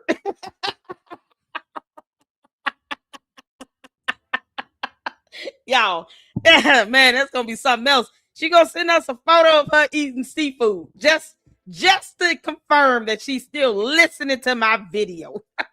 That's for you, Lady Luck. Here's your damn catfish and shrimp. I'm just a little late, so I'm going to be consistent with that. So that way, those of you who enjoy the Gina and Marianne relationship chat will know we'll have an upload every Saturday. And Urban Corner, we're consistent with that. That's every Thursday. So those who enjoy that, make sure that's every Thursday. Oh, you can't make this And up. then I will do interview format. I have 2 amazing interviews for you guys this month, which I think you guys will absolutely enjoy. Malware. If you go to court with me, you have to use the letter S. It's interviews. Okay? That's more than one. The judge will be extra confused. Interviews. Okay? S. Interviews are nice. They're fun. You know, especially somebody we want to learn a little bit more about them. Who's the date gonna be? And also, I want to share with you guys, I have this security company that I was waiting until everything was final. They'll be accompanying me this summer. I'm going to do something. You guys know I like to change it up a little bit. I am going to do meet and greet with Marianne show and tell. So I'm going to select certain city. And when I do come, if I'm in the neck of the wood, to come out, because the reason I want to do that, I run into a lot of channel member, and the experience has truly been beautiful. It's truly channel been fun. member? And every time I run into a channel member, Gina, you cannot be her only channel member. Please tell us you're not the only channel member, okay? Because Shelby counts. Yeah, sea turtle lives count. They matter. We love Shelby. Malware, you dirty Muppet. I do. I document the moment, and I do post the pictures on my post section on my channel. So I think that'll be fun. And each meet and greet, I'll probably bring a nice photograph just to show how that went. So I'm excited about that. I enjoy meeting you guys in person. When the chat was open and we were connecting, it was nice. But I realize when I meet you guys in person and they point out who they are, I'm like, oh, that's you. So that What? should be fun. That should be fun. So that will start in July. Meet and greet with Marianne and show and tell. So the show and tell consists of I will show some email, I will share voicemail, I will share photograph show and tell, when you're a kid, you bring something you show and you talk about it. And then I will allow my audience to ask questions. It'll be a very engaging process, but keeping it light, keeping it fun. And if any of you go, can you please ask, where is Shelby right now? Like, what part of the sea is he laying in? He does not appreciate you cheating on him. Who's this guy you talked to for 5 days on this app? Can you name the app? Y'all ask her all those questions. And then let her know. Lady Luck Club said, shell on, you Muppet, shell on. You can't make this up. Thank you for the loan shark. We had plenty of fish that week. You can make this up. Again, the highlight of it all, it'll be like meeting you guys. So she's trying to have 2 bar friends. For all. So that security team will be with me, with my team, the team that security team put together to travel with me. Malware, no one wants to do anything to your ass, okay? Not at all, not even a little bit.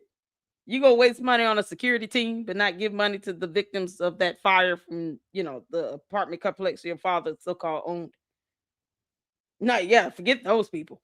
What about all the people who've been scammed by Umar the Oompa Loompa? Are you going to help any of those other people who have lost their money? Because he's not going to open a school. Even with you saying, oh, he's going to open a school, family. It won't be functional, but it's going to be open. No, it's not. It won't pass inspection. And there's a permit that's required. Are you going to help those people get their money back? Now, she can open up wine cellars and wineries and shit. She's going to have meet and greets with security detail. It might just be Manny. Manny, no one wants to do anything to your new bestie. What we really, really wanted for her to do is to retract all these false copyright strikes and go somewhere and have several seats. Her and Shelby holding fin and fin, swimming together forever in the Pacific Ocean. We would love to wish her well and tell her go away. No one wants her. But you and Shelby, I don't know, whatever. And whomever is on lowered expectation. The guy from Waco, Texas. No one wants to do anything to her. We want her to leave us alone with these dumbass false copyright strikes and to actually listen to a bar licensed attorney and not you. That's what we want. Yeah, people are going to go there halfway drunk because they're expecting her to bring many, many bottles of wine. It's going to be a drunken monkin section. The Muppet version of Malware is much more fun than the real person. Trust me. You got haters. You got to have security. Let me stop.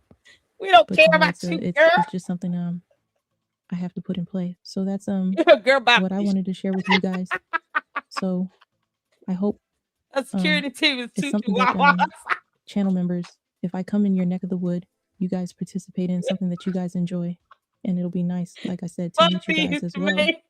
Now, those of you that celebrate Easter, that's good, Resurrection Day, I want to wish you all a blessed and happy Sunday. I know a lot of you are probably preparing meal. Some of you are traveling to go with family. So I want to wish you the best. And those of you who don't really participate in Easter. And tomorrow is going to be a chill day for you. Enjoy your space. Enjoy. Jesus doesn't like liars, okay? And you can celebrate Easter. Try not to lie or say that people falsely violated federal laws you don't understand. Jesus doesn't like liars. It is a mighty high price to pay for lying like hell. You can't make this up. And she's talking about a hater. All because you failed to read. Reading is not fundamental for Muppet Malware. That time off. And if you have children that are home for the holiday, enjoy your loved one. I think enjoying moment, like free time, that's something that's amazing for mental health.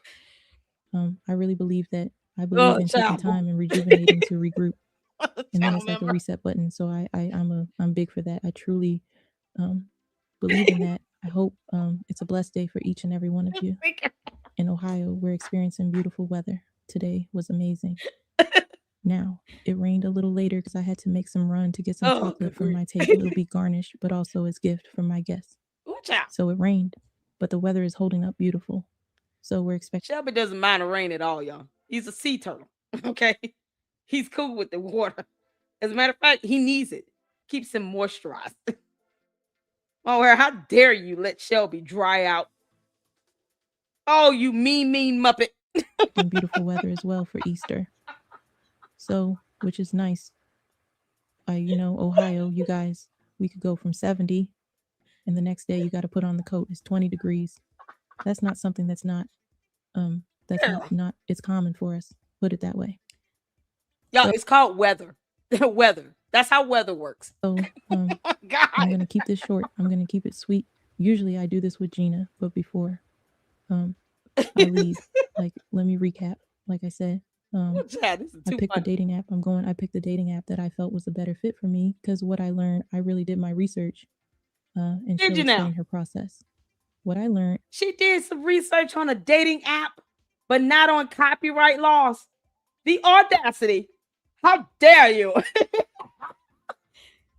MALWARE, how dare you research dating apps, but not copyright laws? Is Gina going to tell you that you're wrong? Is she going to tell you might want to contact your attorney? Are you serious? Shelby said he'll help you pay for the attorney's fees. It seems like you're broke as hell if you're resulting to listening to, Manny, I'm so disappointed in you.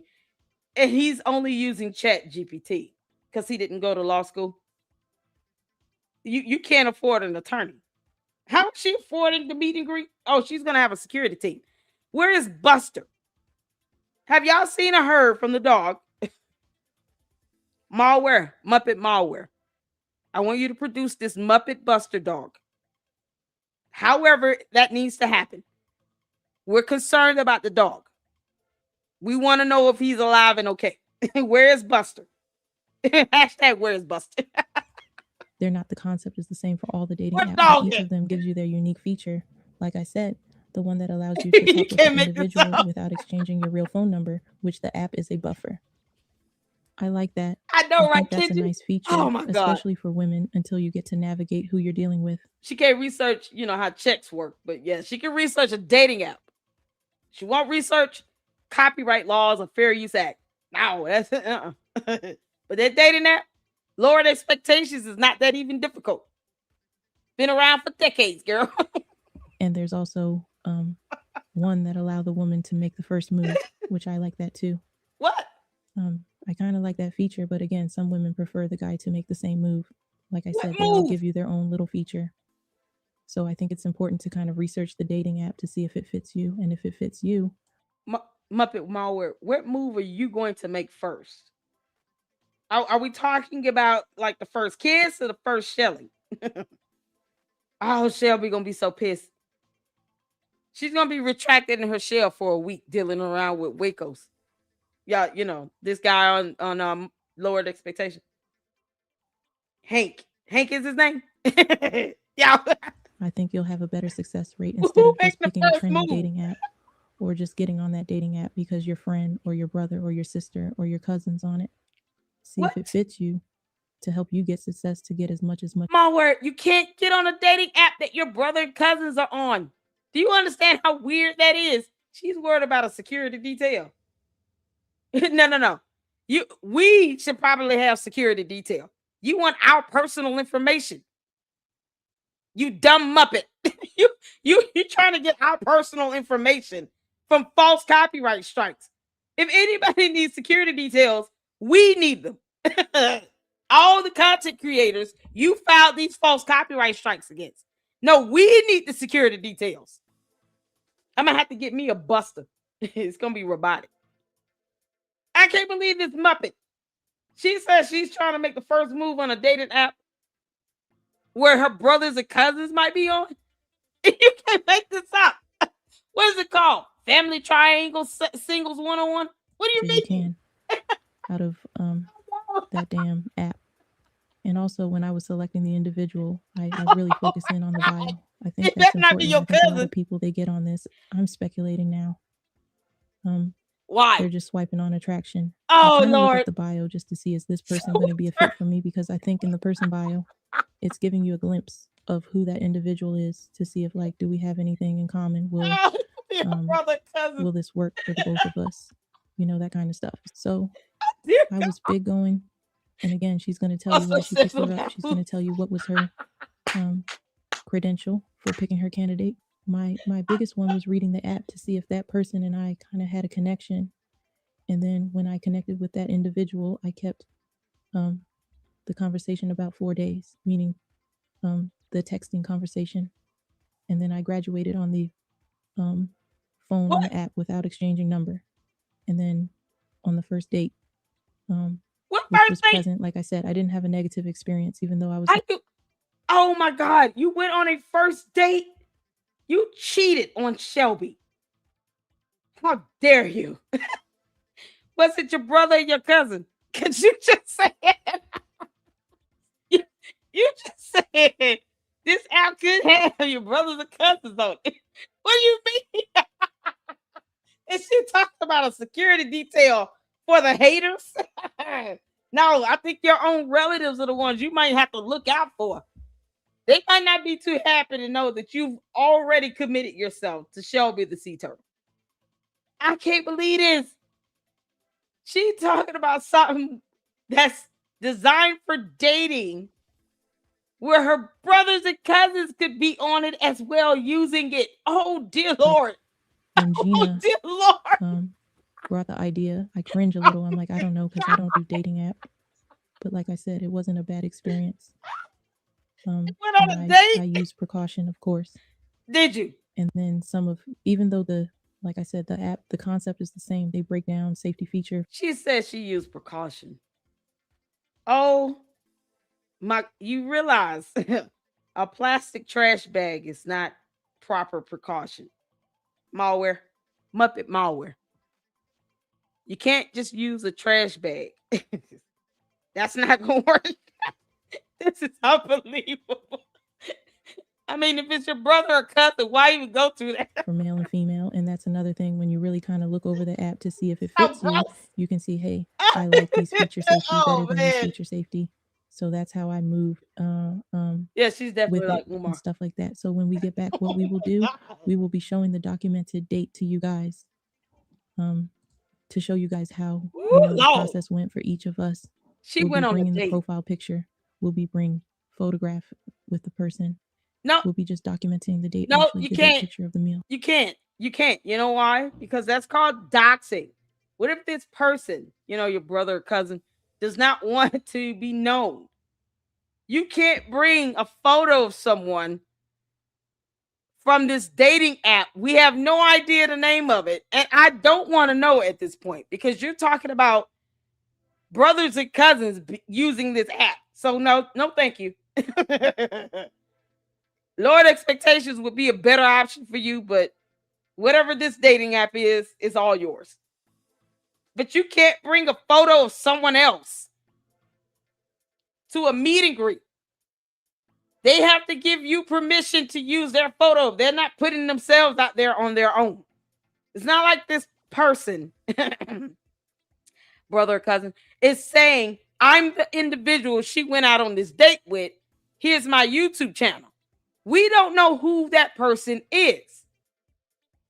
So no, thank you. Do not post his photo. You can't make this up. And she wants to file false copyright strikes against other content creators, but gets mad when we say that you're doing this to get our personal information. You're trying to dox somebody, you weird ass Muppet. You can't make this up. Just, whatever the date consists of for her. And then what my date consists of, we'll be sharing with you guys. Because since this is a relationship show, we will still do relationship chat, like talk about issue in a relationship. Dating app long sharks. That is perplexed for women or perplexed for women. For men, I just thought if people, people that are gauging to get out there to date, that would be a great segment. It's crazy. And those who have a significant other who are married, this still be okay for them to see the dating, like give you dating idea to see, what dating idea these people came up with. So why, if you're married, no. No. Oh, malware, Muppet malware. No, the Bible is even clear on that. Even if you lust in your mind, you've already cheated. What's wrong with you? Yeah, she talks about Easter and Jesus like it's nothing, and yet has no issue with lying and being deceptive and fraud. Bad checks. I mean, you can't make this up. Dating apps with cousins and brothers. Like, are you serious? I think you guys will enjoy it. I really do think you guys will enjoy it. This individual's disturbed. And then, like I said, recapping again, I will be doing the tour meet and greet show and tell with Marianne, because every time I ran into some channel member, it has been a delight. I truly enjoy it. So I hope if I come in your neck of the wood, you guys could come out. I know I'm going to enjoy meeting you guys. No, do not come to my neck of the wood. Keep you and your security detail far, far, far away. Stay away. You talking about bringing photos of these people from this dating app? No thanks. What is the matter with you? And you want married people to see this? Oh, bye, Felicia. Bye, Felicia. No, what is wrong? Y'all hear this? And I hope the same thing for you guys as well. And I'm bringing 2 lovely interviews for this month. I think you guys will enjoy. No S. And I also want to emphasize to all my channel member, thank you. I'm sending a beautiful message of encouragement, of love. Thank you for all of you that has gone out of your way to do Delay Extra. I want you to know it means a lot to me. I appreciate the love. I appreciate the respect. You can't make this up. Thank you. Thank you. Thank you. Here on this channel is about quality, not quantity. Thank you. Thank you to each and every one of you, and also for all my new paying channel member. I don't want you guys to think that I'm neglecting you guys. I am going to come with a live. I just want to do a little bit more for you guys. It's just that my paying member has grown. And also her paying member. Not dropping no name. We got a celebrity in our paying member. Umar does not count. I thought we established this. Umar is not a celebrity.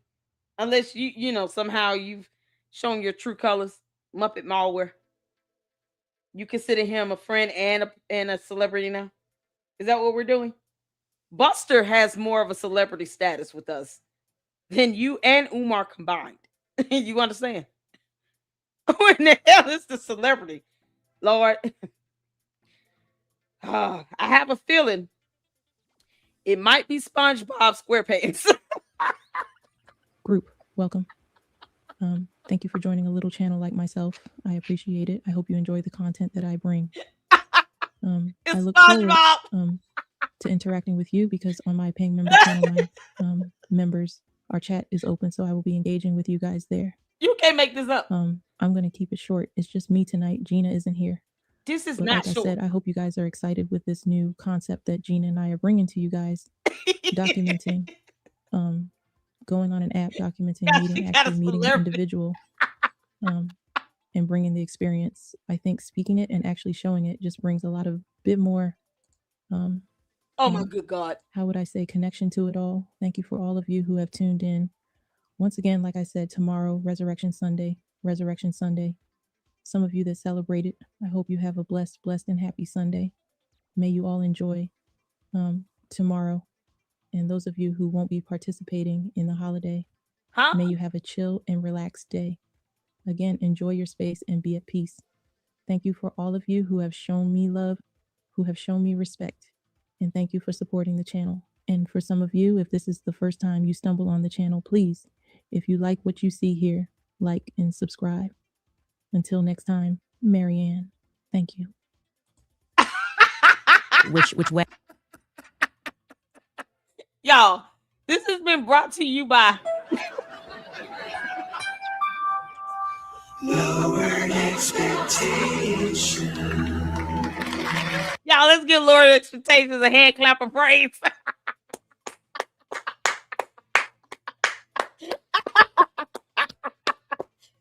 Y'all, this is crazy.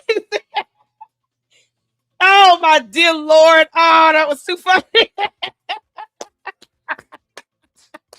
Let's give Lord Expectations a hand clap of praise in celebration of Easter. Malware, please stay away from us. Do not come to our neck of the woods. I'll rebuke you. How do you do a dating app where you may have brothers and cousins on it? Oh, y'all. Oh, this is too fun. Oh, let's get in this last supers up in here, y'all. Use a 225. Thank you so much for all the supers. He said like 6 of them in a row. I appreciate you. Yeah, this has been a very, very fun segment. And I had to do this because, you know, I have to file a counter for her fake ass copyright strike. You can't make this stuff up. I just sent you commercial fits right here with Lori Expectations, did you? Oh, man. Y'all, this is something else. Oh, and S-File sent us a photo, y'all. Hold on. Oh, y'all, Cheryl sent us a commercial. Let me know. Hit the phone if you can see and hear it. I must have the wrong house. Sister. Oh, I missed you so much. They waited up all night for you, you know. It's a long way from West Africa. Oh, coffee. He's here. I brought you something from far away. Really? Oh.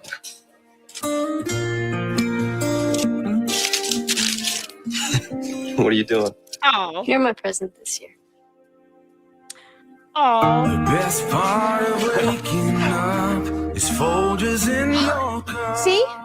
I smelled it. He's back. Ryan, you have to leave. What? What are you guys talking about? We know what's going on here. We know you're trying to each other. What? No. Oh, please. Brothers and sisters don't look at each other like that. He sent you to West Africa for a reason, Ryan, to separate you and your sister. You're crazy. Oh, yeah?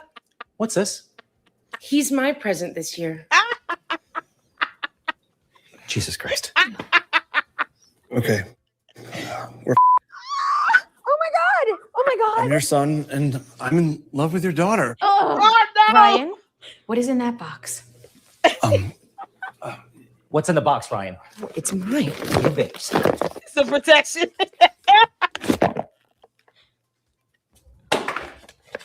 Unbelievable. Holy shit.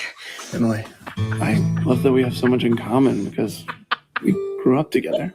And I just want to wake up every morning to the smell of you and Folgers Colombian dark roast.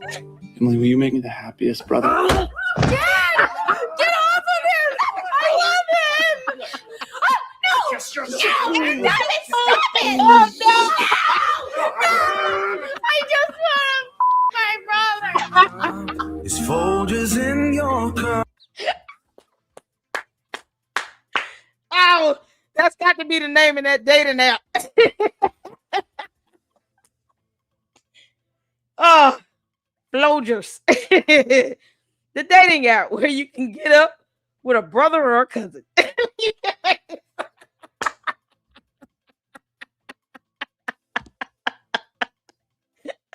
Y'all. That's a dating app. That damn whooped his ass. Oh man, you know my stomach hurt. Y'all, Muppet Malware was telling us how she's on a dating app that can be utilized by your brothers or your cousins. I'm saying like the devil is a liar. What are you talking about? Why would you want to use a dating app that your brother and or cousin might be on? What do you mean? Don't get matched up. She thinks that she needs a security detail to keep and protect her from the haters. Don't anybody stun her ass. No, we need security detail from her and her brothers and her cousins. You can't make this up.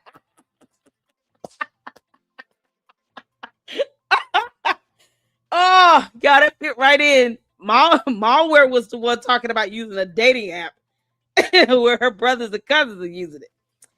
Oh, Jesus. Oh, Lord, the Lord is so disturbed. There goes Easter Sunday. Thank y'all so much for tuning in. I appreciate all of you all. Shout out to Cheryl, you all. I have some fantastic mods. I appreciate all of the feedback, the supers, cash apps, Zales. That's going to go towards our virtual rent party. Just so we can sear it in. Muppet Malware, you are dead wrong for cheating on Shelby. Y'all, so we got to end it out with Shelby. He was like, how dare she? I feel so bad for this guy. He's been so faithful. Oh, man. He said it was nothing but love up in the shell. He said the audacity. I can't believe you. And now she's using a dating app and wants married people and brothers and cousins to utilize it. You can't make this up. Thank y'all so much for tuning in. I appreciate you all. I got another live to get to. We're going to check out Candice sitting here calling Donald Trump gay for some reason. So y'all tune in if you can. If not, I will see you all in the next one. Shout out to all of you. Thank you so much. Much love to everybody. And until the next one, Lady Luck Club out. Deuces.